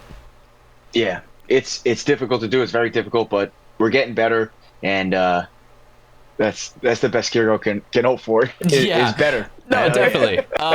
So yeah, I definitely wanted to pick your brain a little bit about that. Next couple events, I'm guessing you guys are finishing out the season with paintball. Is that it's okay? So yeah, we're gonna have more odds coming soon. Yeah, the brackets just came out, and the process. Okay. Yeah. So okay, are you guys gonna do some like kind of early lines potentially, or start to? Because I guess that's what I was gonna ask is do we know when lines may potentially start to be out for the next event? Well, that's a good question. I don't even know the date of the next event. Was it September 9th or something? Yes, I believe so, because I think we get through August. But yeah, and you don't have to have that off the top of your head. But I was just wondering if that's something's being worked on, so it's going to come out in sometime in the future. So all right, cool. Yeah, it'll be out probably a week or two, at least 2 weeks before the event, I would imagine, or at least a week, because of the layout. Forgot this. There's no blind layout this time. Yes, and that did kind of throw everything up into the air this last event. We had to have a live stream. It was a whole thing, but we still got our picks out. So yeah, stay tuned, guys. We'll be doing another pick show for all that, and yeah, we'll be doing more with Kirgo. It's been great to kind of bring them on as a partner as well for that. Yeah, you guys have always been supportive of us. I haven't gotten any threatening DMs. There's been no horse heads in my bed yet, so we're good. It's great. Yeah, nothing will come of that nature. It's very loving company. Nothing will come of that. Hell yeah, good to know. I just love making you uncomfortable. It's great to see. But let's move on a little bit, guys. So something we talked about a little bit last week, something that's been kind of a reoccurring theme on the From the Sunlights podcast is Fish Tank. So we have another season of Fish Tank going on. I know I mentioned it briefly. It's been another week that's been going on. It's a mini season, so there's only going to be another week. So there's going to be it's a 2 week long show. So I guess if you're listening to this on public, it's already over. Sorry about that. But Patreon listeners, you can jump in and check out the last week of it. It's been pretty interesting. I think I mentioned last week kind of the premise for it. But Fish Tank live 24-hour reality television show, essentially. Fishtank.live is where you can head over to check it out. It is ridiculous. It is crazy. They are doing. They brought back. This is like an all-star season, so they brought back some of the fan favorite guests from last couple seasons, and they're doing like a whole role play action thing where it's like vampires and stuff, and they have to fight and find gear and loot, and it's so nerdy at times, but it's also, it doesn't take itself too seriously at all, ever. It's constantly making fun of itself. It's constantly, like one of the characters that Sam Hyde plays, the Duke, his horse is just a bike that he rides around on, like a dirt bike, motorbike, and he just breaks shit constantly. And everyone's just like, wow, look at the Duke go. And it's just moments like that where you could tell that just no one is taking this seriously, but it's pretty great to watch. Obviously, the cool thing about Fish Tank, I've talked about this before in the past, if you just jump in at random times, you never know what you're gonna run into. So last night I checked it out. It was like, I don't know, like 10 o'clock here. I was like, all right, we'll pull up, see what's going on. And a goblin was attacking the base camp, the group at camp. So he was just grabbing all their shit, and like he was running around just saying, I'm a goblin. And it was one of those moments you're like, why are 5 people in the woods on a camera dealing with a goblin at 1 a.m. on the East Coast? It was one of those moments where you're like, I don't know exactly why I'm watching this, but I am, and it's entertaining, and that's great. And that's what Fish Tank gives me a lot of the time. So great shout out to that show. It's still going. Go check it out. I always recommend checking it out. They make great stuff over there. Sam Hyde and Jet Neptune. And yeah, hopefully I've actually been DMing some people from that show, so hopefully we'll have some more content about Fish Tank on From the Sidelines soon. I know, Hatch, we talked about Elden Ring a little bit. I know you got through most of your stuff. I guess one of the things we didn't talk about was just because one of the things I've heard, how far into it are you? Fuck, I don't even know how to tell. Okay. I love adventuring, right? There's some castles that I'm in and I'm like, holy shit, bro, what the fuck's going on in here?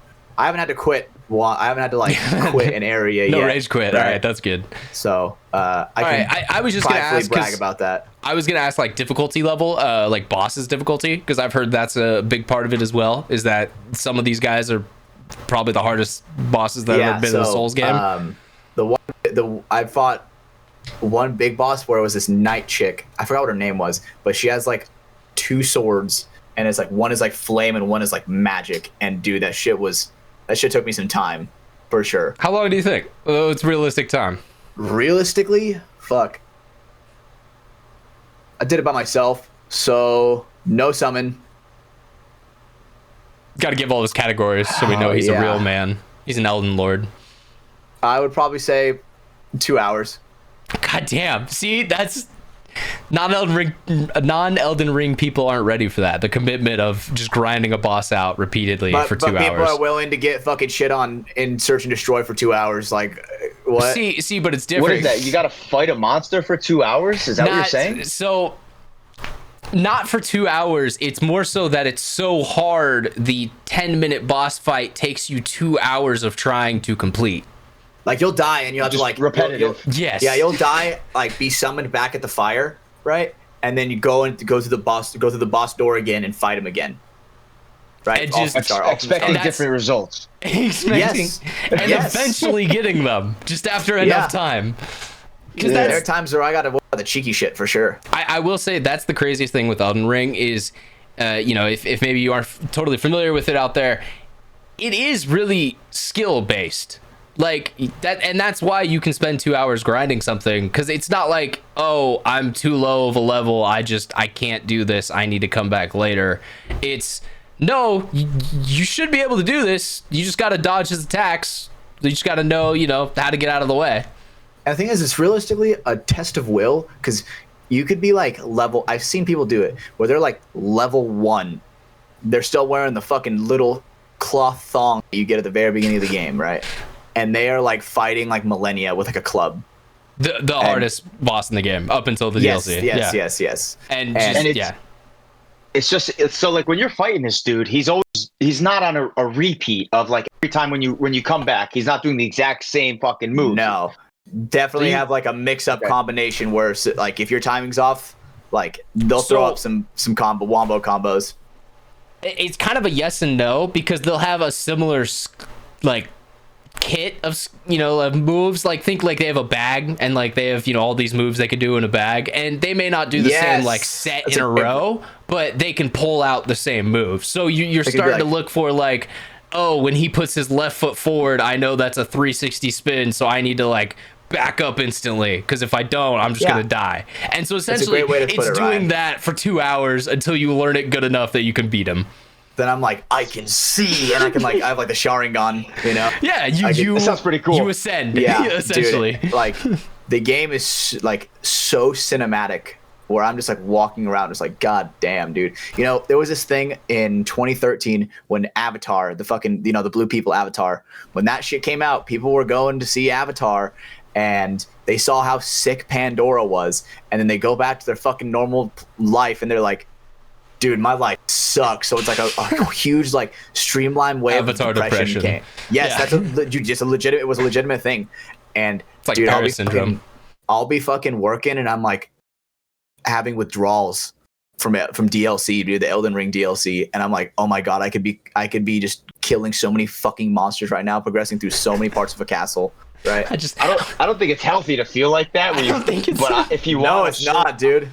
I'm sure we could accommodate your addiction and like get a small little TV and a size of the console. Is it PC? What are we doing? I play on PC, but it's on like everything. But we could probably accommodate you for when you're like at work or whatever. Yeah. I think the thing is, one of the reasons why it's like that is because it's just so new, and it's like, dude, when you get that experience of playing a game for the first time again, bro, it's so it's awesome. that new addiction. I don't know. It's like I'll probably be like this honeymoon for like another stage, kind of. Yeah, I'll probably be like this for another week, but then I'll start to like chill out. I'll go back to playing other games, but I'll calm down a little bit. Yeah, I mean, dude, like it's fucking awesome. That's like the only real word I can really like describe it as. Yeah, no, it's interesting because I definitely I wanted to talk to you about it because you're our Elden Lord of the show. I've heard great things about it, so it lived up to those. That's what I'm hearing. It honestly blew my expectations out of the water. I thought it was going to be way smaller than it was. I thought it was going to be a thing where I could like beat in like a week. But because I'm an explorer, right? I'm not like the fucking streamers where they like speed run all the way through it, you know, and fucking. Well, yeah, because most of them are like, I'm not going off stream until it's done. Exactly. So I would also try to go as fast as possible. Right. So I enjoyed taking my time, and I think that's what's keeping me on it for so long is because I'm just taking my time. Nice. Well, I'm glad fun. I'm glad you get something you enjoy, Hatch. You deserve some karma into the world after the loss of your baby girl back there, who is with us on the show. I love that you added a new photo. I don't know if people have noticed that last week, but yeah, we have another Cali photo, so that's awesome. Fucking cue the Attack on Titan music. Dude, fucking me and Callie walking on the beach on a canvas. I think I've seen that one before. You've shown or like story post or something of it, but yeah. So rest in peace, Callie. She would have loved the DLC. She would have. Yeah, she would have loved laying behind you as you played all day. Loved the DLC. She's a great dog. No, so Mark, I mean, do you ever play games? Like, did you ever have a time where you got into it a little bit, or was it just you a gamer? I'm not a gamer currently. I wish I was. I used to play that's Call true. of Duty. We saw that you had a daughter earlier, so you have no time. That is a very good point. A young daughter, yeah. Yeah. When she was born, I was still playing Call of Duty. Yeah, I was playing with the cartel guys. It was what a time to be alive, huh? Hell yeah. Yeah, I haven't played, man. Fucking 2 years. I keep looking at the controller and that's it. But I hear what you're saying. These games are addicting, and they're fucking incredible, man. Yeah. Did you ever play Day of Defeat on Steam? Like Day of Defeat. Day of Defeat. That actually, you may have just got me in Hatch, and that's rare. I don't think we've ever had a guest tell us a game that we haven't heard of. What's it called? Day of Defeat? Day of Defeat. Yeah. It was like what Counter-Strike was like. I mean, I'm pretty sure Counter-Strike is still huge. This is like, it was like battling with Counter-Strike, I think. Oh shit, 74 cents. 74%. Damn, that's a popular game still today. But so back in the day, 74 cents, is that cheap? For a game? Yeah, that's pretty cheap. For a game? Yeah, buy it, dude. I think 74 cents you'll spend. Well, okay, so but it's like Counter-Strike kind of like it's a 5v5 type like tag shooter. No, okay. It's not 5on5, dog. I don't know what it was. It was I was like 13 or something playing this game. 2003 Battlefield, bro. This looks fucking awesome. Okay, sick. All right. Yeah. So a little retro game, little throwback. Good luck finding a server that's still up for it, probably. Nah, I'm gonna look at the reviews. Yeah, see if you can find some. That'd be sick. Best game ever. That's very positive. No, okay. Yeah, I was gonna say Counter-Strike. There was actually some news about Counter-Strike this week I was gonna bring up. So this event is wild. It officially started today. They had their opening ceremony. They're calling it the Esports World Cup. It's taking place in Saudi Arabia. So that will explain a lot of what I'm about to explain with this event.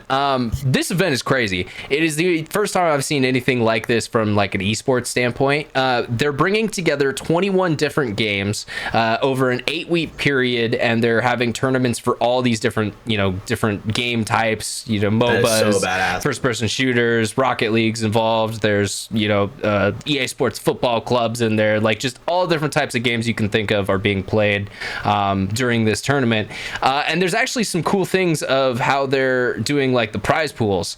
The overall prize pool for the event is $60 million.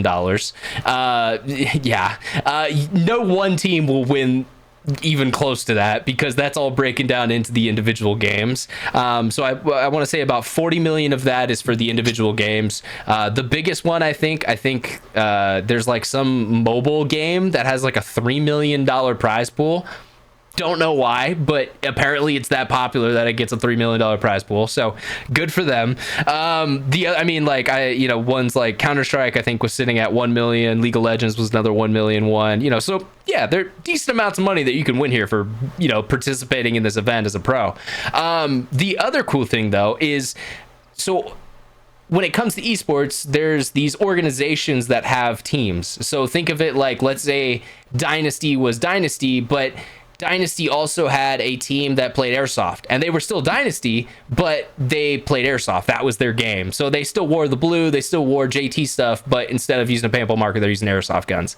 Think of that now, but in esports. So, you know, Cloud9. Cloud9 has a team that plays Counter-Strike. They also have a team that play Rocket League. They also have a team that play, you know, some other game. And so that's how these organizations are set up, so that, you know, they have the sponsors funding and, you know, the back end stuff, and they can support these players to go out and play in these top tournaments. So what's cool about this Esports World Cup is, since it's the first time all these games are coming together, they are leaving $20 million of the prize pool for the organizations themselves.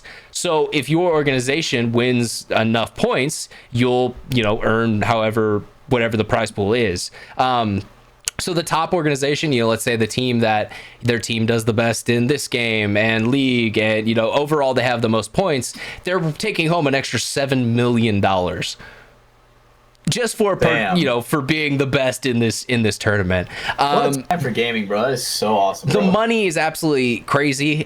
People who are familiar with sports will probably recognize some of this that came with like the Live stuff when they took over the PGA. This Saudi Arabia is trying to diversify right now. I think, you know, that I don't want to go huge into like global politics, but they are realizing that they need to be in other things. So, you know, golf, tennis, anything they can kind of buy into, they're starting to have a big part in. Obviously, esports. Yeah, there's, you know, I don't think anyone is like, no, don't pay us $10 million to come and like play at your event. So yeah, no one's turning that down.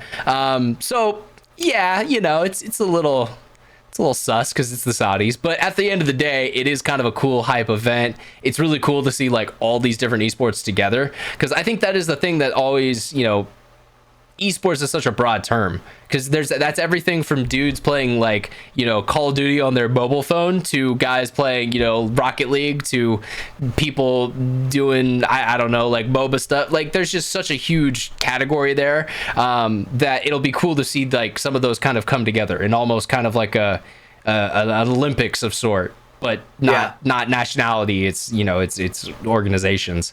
So yeah, it'll be interesting. It'll be something I'll be checking out over the next 8 weeks, like I said, leading up almost into the Olympics, which is kind of cool.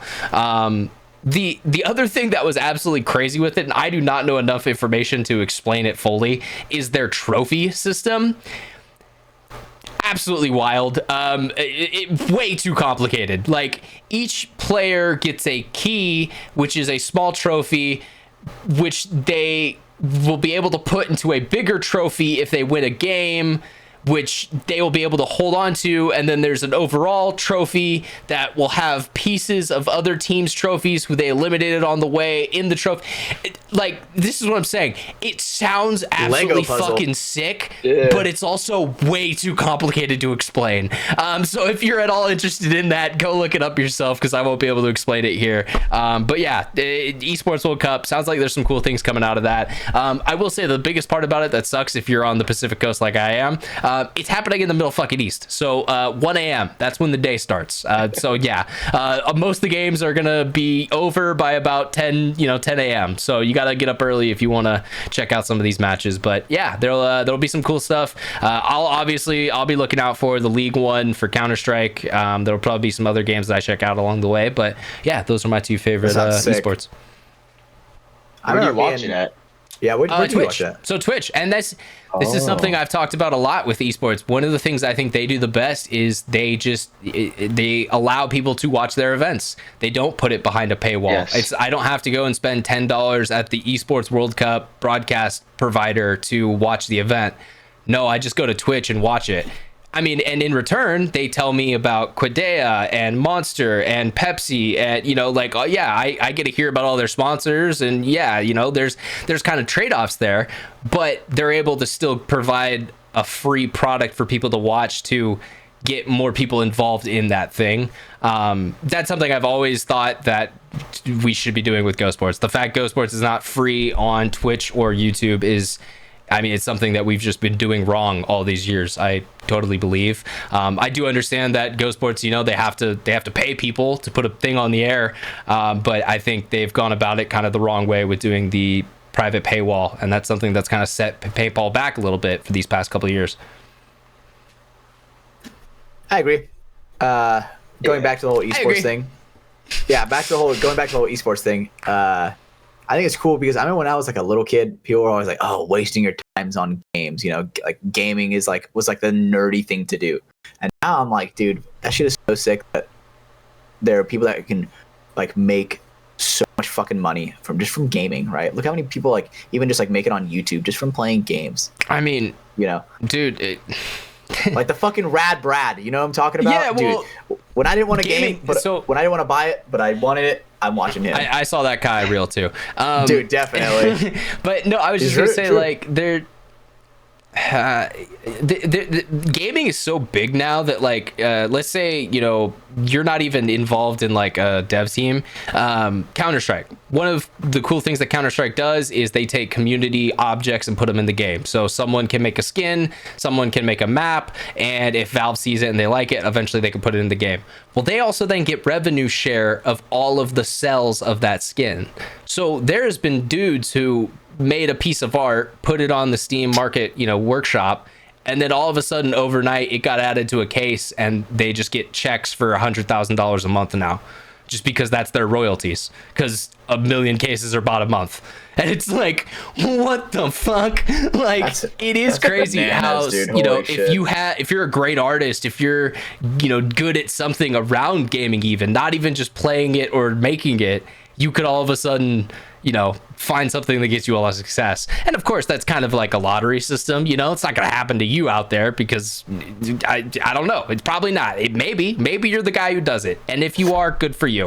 Work hard, dream big. But yeah, man, it's gaming as a whole, it's such a big market in the world right now. And I think, you know, like I was saying, paintball could learn some things from how they present their product.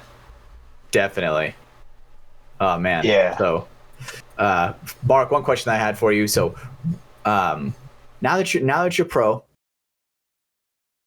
you played semi-pro with Ology first. How long did you play for them? A season and 2 events. So season and 2 events, right? So now you're jumping up to pro on Seattle, Seattle Uprising. What is the main difference? Is it pace? Is it timing? Is it like just pure athleticism? I mean, I only played 4 matches, but I can tell you this much: is we went and played Houston Heat in Texas the weekend before the event, and I can tell you, man, there is just no limit on the skill of a player, right? When you're playing Division 3 or Division 2 or semi-pro, right? Like you went from Division 3 and then you went to semi-pro, and like the semi-pro is different. And then eventually, right, in semi-pro, you're like, okay, cool. Like I can gunfight these people and like I can trick these people, right? My dog, I'll tell you what, I'm 2 for probably 100 attempts on Chad George and Tyler Harmon. Okay. Yeah. No, and it's that skill ceiling. Yeah, that top end. You think you're kind of up there, you know, when you get to the best of your division, you're like, oh shit, all right, I'm getting good. And then you bump up that X division and you learn you have a lot more to learn. Big wake-up call for sure. It kind of goes that way even, like you said, up till pro.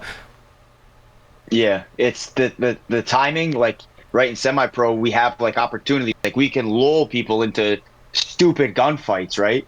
Yeah. And then you come into pro and you're like, that dude's probably not gonna gunfight me. and at this point in my career, if he does, he's probably gonna win the gunfight that I started. You know? Yeah. It's such a big difference of like discipline throughout like every single bump of divisions. It's like, who is willing to not budge on a lane, right? Who is not going to budge when there's obviously a guy in the middle watching a side who's just watching a gap, who's going to stay disciplined and not just shoot that gap just because he thinks he's good for a second, you know?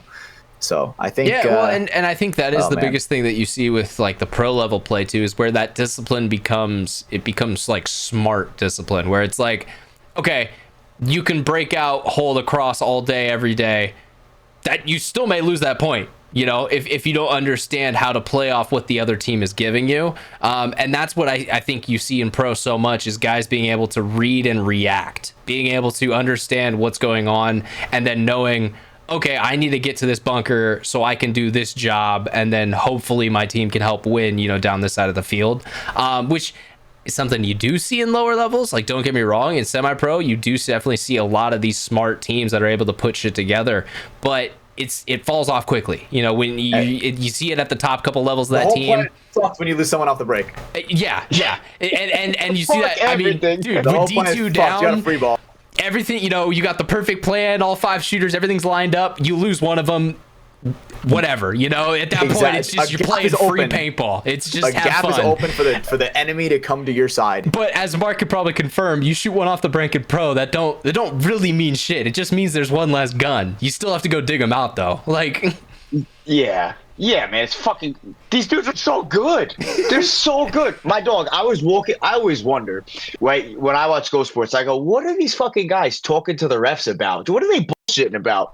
And then I was playing the Russians, man, and every time I walk past one of those refs, I go, man, these motherfuckers are good, bro. Yeah.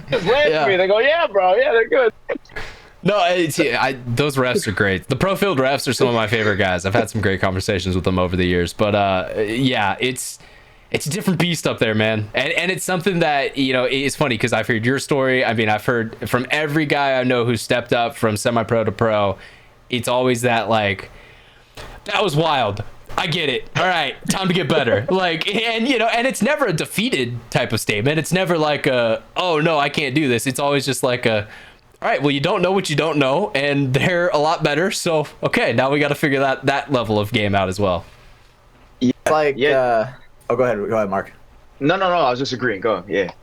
I was just saying, it's like, when you make that step up, right, and you kind of get that wake up call, it's like, it's gonna sound cringe, but it's like an anime when the main character gets his fucking ass beat, then he comes out of the rubble cringe. and he's like, next, you know, it's like fucking, you know, it's like ready to accepting the next challenge. Yep, exactly, something cheesy like that. So hits him with the little. But you have to do that. You have to be that guy, right? Imagine I just went fucking goddamn 0-4, bro. You know what I mean?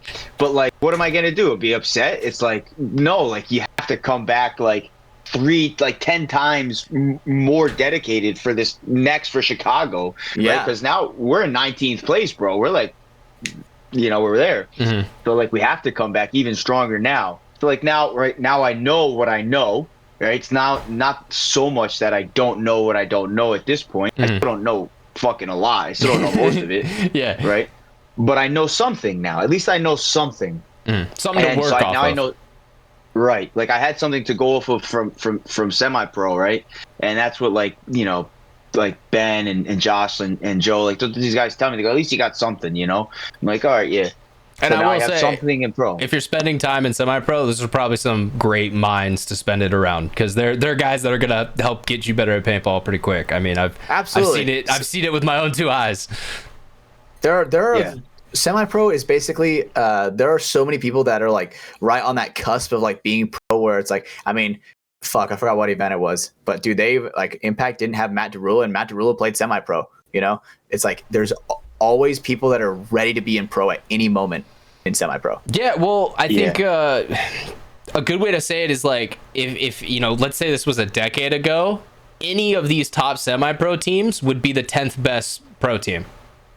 For sure. You know, if you took like current competition and went back in time, it's just that everything is so competitive nowadays. You know, it's a conversation you could hit over the head 1,000 times, because it's true. You know, I mean, even pro paintball, all right, 16 through 4 can now beat anyone.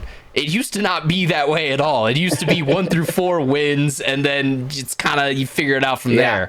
There would be teams like CEP that like, they knew they were getting stomped. Yeah, your like, PC katanas, you know, your booms, your guys who they had great players on them, but they just couldn't put it together as a team.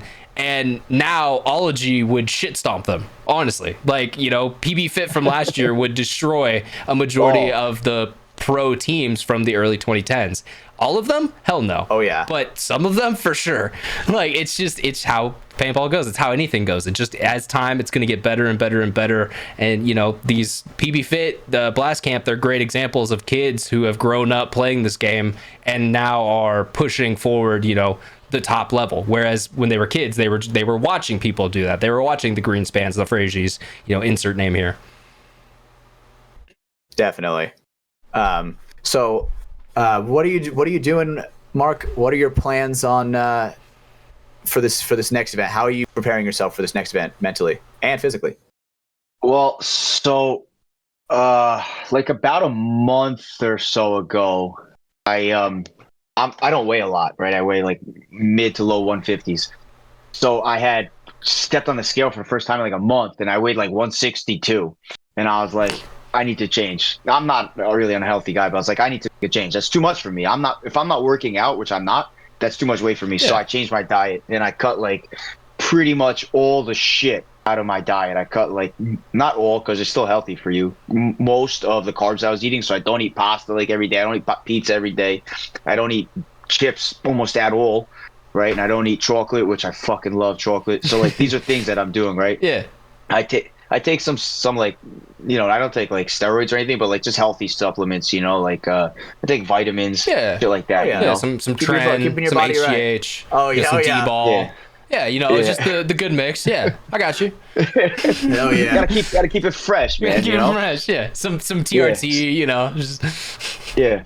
So I do that, and regardless, every week, no matter what, just like you, my family knows I wake up Saturday.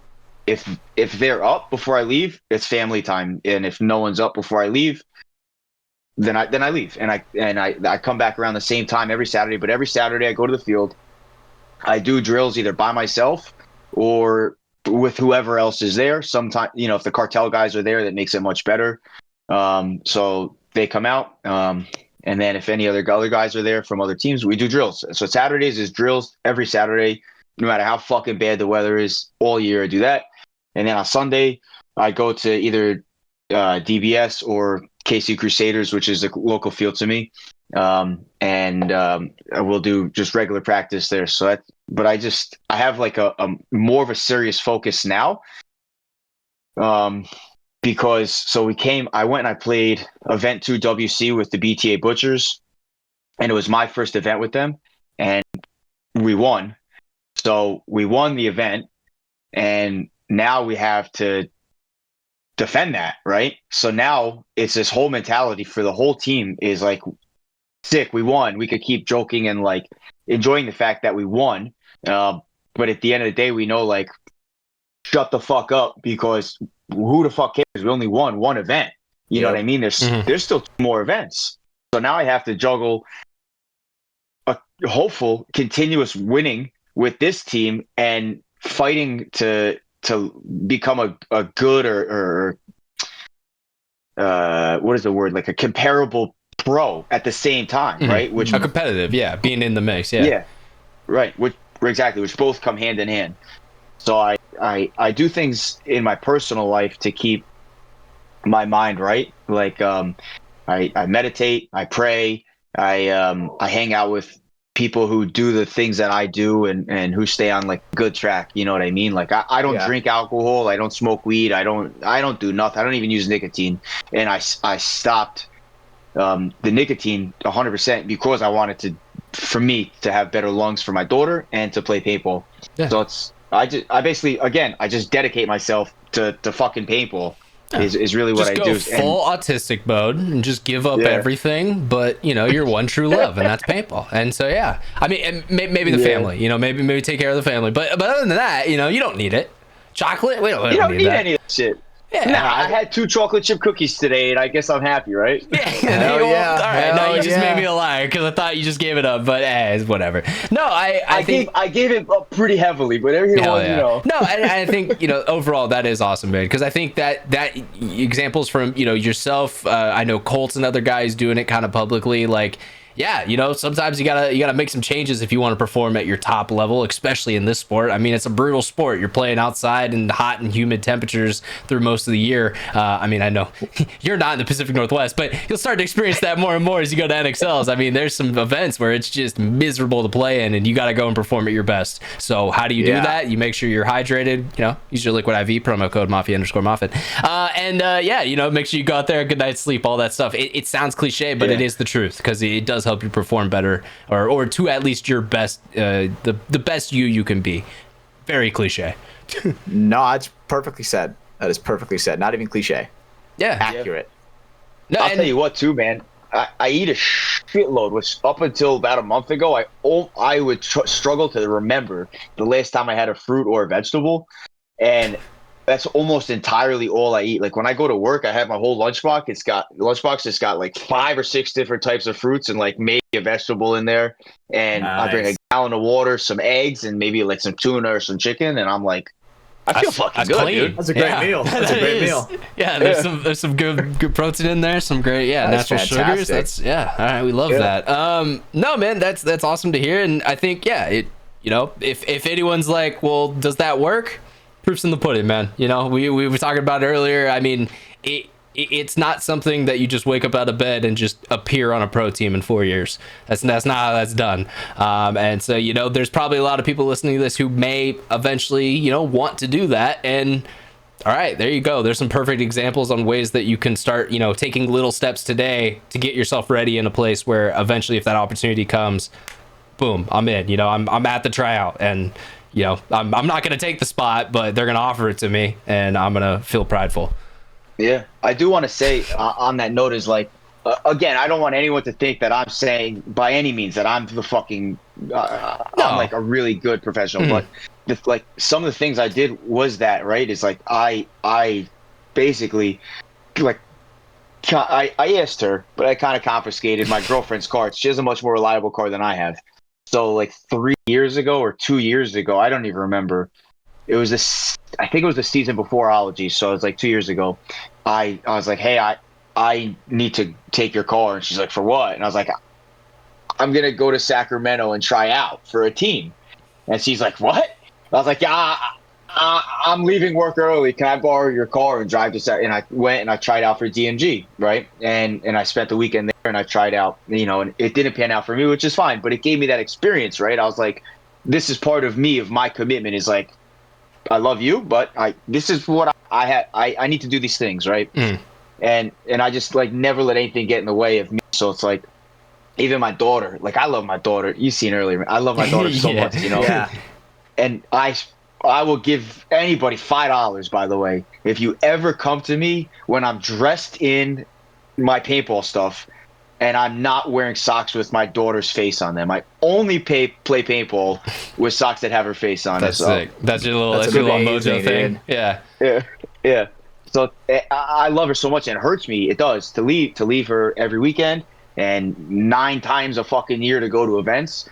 But what did also feel very good is like I made that commitment to myself, which in the same term is making commitment to my girlfriend. Like, I have this goal and I'm going to reach this goal. This is something I'm going to do. I'm going to reach this goal. I don't know how long it's going to take.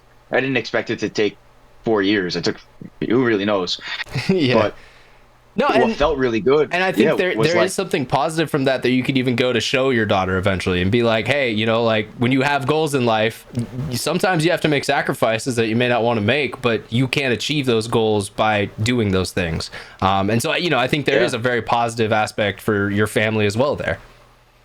Yeah, 100%. I mean, what a cool thing to be able to tell your kid, like, you might not accomplish your dreams when you're 18, when you're 20. I just turned 31. And like, I just started living my dream. Like my daughter's only 2.5. That's amazing. I just got into a pro team. Like, these are 2 dreams and they're coming at the same fucking time. It's so cool. Yeah. And no, yeah, and I, and I think I know we have some younger people listening and stuff, so I think that's why I wanted to just kind of pick your brain on what were the little things that you did, because I think you made a kind of disclaimer there of you're not the end all be all, but I think it's a great example of someone with real experience who did some of these small steps and now where it's kind of gotten them at. Yeah. You just don't give up. Just no no matter what, man. It's you gotta cliche, go. Just but don't it's the give up. truth. It's It true. really is. Yeah, no, Definitely, for sure. dude. I noticed. Yeah, he's starting to do the off-screen look we sometimes get with Brando. No, I think that is kind of a spot where I do want to start to bring us to an end tonight. It's been a great podcast with you, Mark. I wish we had our friend Brandon on. I definitely have missed him tonight. But before we do that, we do kind of have some things we got to wrap up the show with. Before we get into those, I did kind of want to say, Mark, is there anything maybe we didn't talk about a topic, maybe there was something you wanted to mention that we didn't get to, just kind of a final thoughts type moment, maybe how could people find you out there? It's floor is yours for a minute or so here. You can find me at frogmuncher71 on Instagram. That is the handle. And I don't know, final thoughts, man, honestly, is like, just in all seriousness, and I know it's like annoying, it's like in any part of your life, man, is like, first of all, I do my best to always think as positive as possible, and to just be like obnoxious. I love being obnoxious with my friends. It doesn't show so much on podcasts, but I get kind of nervous and stuff. But when I'm with my friends, they can't get me to shut up. But at the end of the day, it's just have fun, man. Like, you only have, right, your one life, as far as I know. I only have this one life, and I never get younger. And I just want to have fun, man. And I just want to do things I enjoy. And whatever it takes to enjoy those things, as long as I'm not hurting other people, it's like, just fucking enjoy your life. It's worth it, 100%. No, yeah, I think, it's a very, very strong kind of message to leave it with, I mean, shit, you only get one, and you never know when it's going to end, so. The average person is only going to have 76 winters, 76 summers, 76 springs. That's the average. Yeah. Enjoy it. That's nothing. Be around the people that you love, right? It's just an amazing feeling where when you kind of hear something like that, it kind of sets into reality where it's like, all right, like, you do only live once. Take advantage. No, for sure. You love. Where did Frog Muncher come from? My dog. I don't know. Okay. I have no idea. I really have no idea. It was just Frog Muncher, and then it got hacked, so I added the 71. It's a new account. Okay. I don't know, man. But I can tell you that, somebody told me, somebody asked me a question a week ago. They go, would you ever be willing to change it, for any purpose? Like, I can't, because, like, people know me. It's like, yo, you're Frog, Yeah, it's a brand now. Yeah, you can't change it up. It's like it's like a funny thing almost. They're like, and they go, why the fuck do you think of that, dog? I really don't know the answer. I don't know. Okay. The thing that always gets me when I go to like tag you in something is it's that Frog Muncher or $5 hot dogs, because I think that's the other name you put on that account, and so it only pulls up. I've typed in Mark and it'll never come up, but if you type in either $5 hot dogs or Frog Muncher, you're gonna get our boy. So there's an answer where $5 hot dogs came from. Okay. There's a video. It's nothing personal, but there is a video my buddy sent me. Here in Washington, because a lot of my friends, they just crack up that my accent's gotten weaker, and there was this dude, he made this video, and he starts off like real calmly. He goes, hot dogs, $5, come and get them, hot dogs, $5, and he just gets louder and louder. And I was like, oh, this is fucking awesome. Jesus, all right, yeah, okay, I like that's where it came from. A quick question, do you drink coffee? You a big coffee fan? I am. I do. I drink a lot of coffee. I drink Folgers instant coffee. You drink some coffee. Yeah, coffee. Yeah, you were saying you got rid of your accent. I had to test you with that one because all you New Jersey, all you tri-state people, you got that coffee. I don't know why it's got to come through so hard. Yeah, that is also another thing I will not go anywhere with is Taylor socks. My daughter's name is Taylor, and I don't travel anywhere without a jar of Folgers instant coffee, because that is the only coffee that I drink that I personally go and buy, unless I go to Starbucks or something. Yeah. You like making that home or something like that, Or I guess even in my gear bag. That's what I mean. The things in my gear bag. No, hell yeah! All right, Folgers, sponsor your man. You heard it here first. That's all I drink. Let's go, dude. Love that. Guys, so I think that's gonna about do it for us. We do have one last thing we need to do. I actually do have a cool guy of the week this week. I'm doing the job for Brandon. So I'm going to pull that up real quick. While I do that, Hatch, do you want to give us a code word of the week? Okay, I got to brainstorm this one. I didn't come prepared. I got to brainstorm this. I'm giving you time, realistically. I'm stretching that amount. I mean, I'm already ready to go. I thought you would have one in just a second. All right. Why don't you hit me with it so then I can think? All right. Well, Hatch, you completely let us down tonight, and that's okay. But we're able to pull it up. So this was it's another podcast, but it's just an amazing clip. It was from two rally drivers were doing an event, and it was this podcaster's kind of take on that. I'll throw a small clip of that up on screen. But hearing Scottish people talk, or I think maybe Irish, Scottish, one of those two, with a thick accent, it's just amazing, and it will never not be amazing. So Colin Giddis, he is the cool guy of the week this week because this is a pretty great clip and I enjoyed watching it. And I don't normally do this, but Brandon's not here, so I had to fill in. So yeah, there we go. There we go. It'll be on screen. You'll be able to watch that. Hatch, what's up? Hell you yeah. got a code word? Hell yeah. Do I need to stretch longer? Do I need to talk more? No, you did great. You did great. Be grateful. You know, you only live one life. You know, especially everybody else also only lives one life. So treat everybody good. You never know. True. That's true. All right, boys. Just got to remind everyone real quick to go ahead and drop a rating on the show. Drop 5 stars on Apple or Spotify. You can do a like on YouTube and all of those. Subscribe to those platforms as well. So hit the follow button, hit subscribe.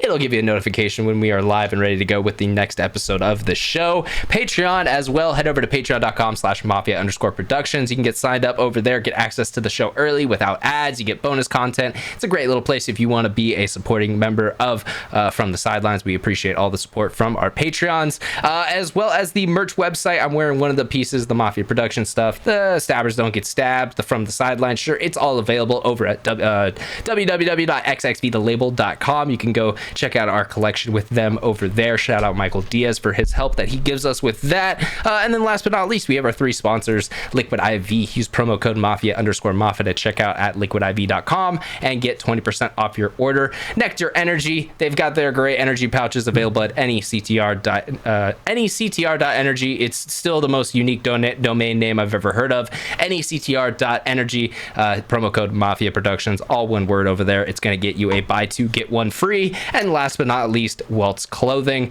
FTS over there. It's going to save you a little bit at checkout when you're picking up some new apparel from them. So yeah, go check that out. We appreciate all of our sponsors. I mean, Kirgo as well. I guess they're another one. We usually only mention them on the gambling show, but I mean, hey, if you want to go sign up for Kirgo, use code FTS at sign up over there. So yeah. Hell yeah. All right. Well, hey guys, that's been a podcast, and we're gonna skedaddle on out of here now. So it's time for me to say those famous words I do at the end of every episode for our guest, Mark Meiterman, right? Meiterman, pronouncing that right? Meiterman. See, I knew it would be something weird with the I. It's always something weird with you guys. So Mark Meiterman, we got him on the show. We also have our co-host Stephen Hatch. We're missing our other co-host Brandon Baird, but he'll be back next week. Shit. My name is Ryan Mafia Moffat, and this has been From the Sidelines, episode 101. That's crazy. Hatch, you know what to do. This is where I say my word like I'd always do. Bye. See you guys on the next one.